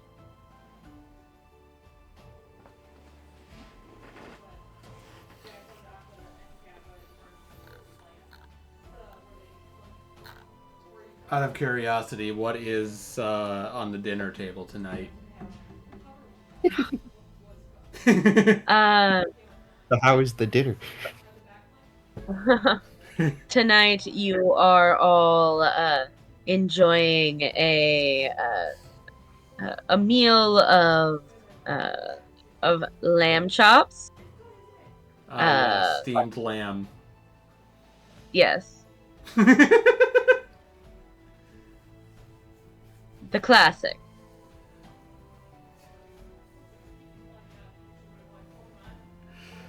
Don't. Trying not to segue into steamed hams. Uh, okay. As you enjoy your meal, I think that's where we're going to end tonight's session. Yeah. Actually, no. Where we're going to end tonight's session is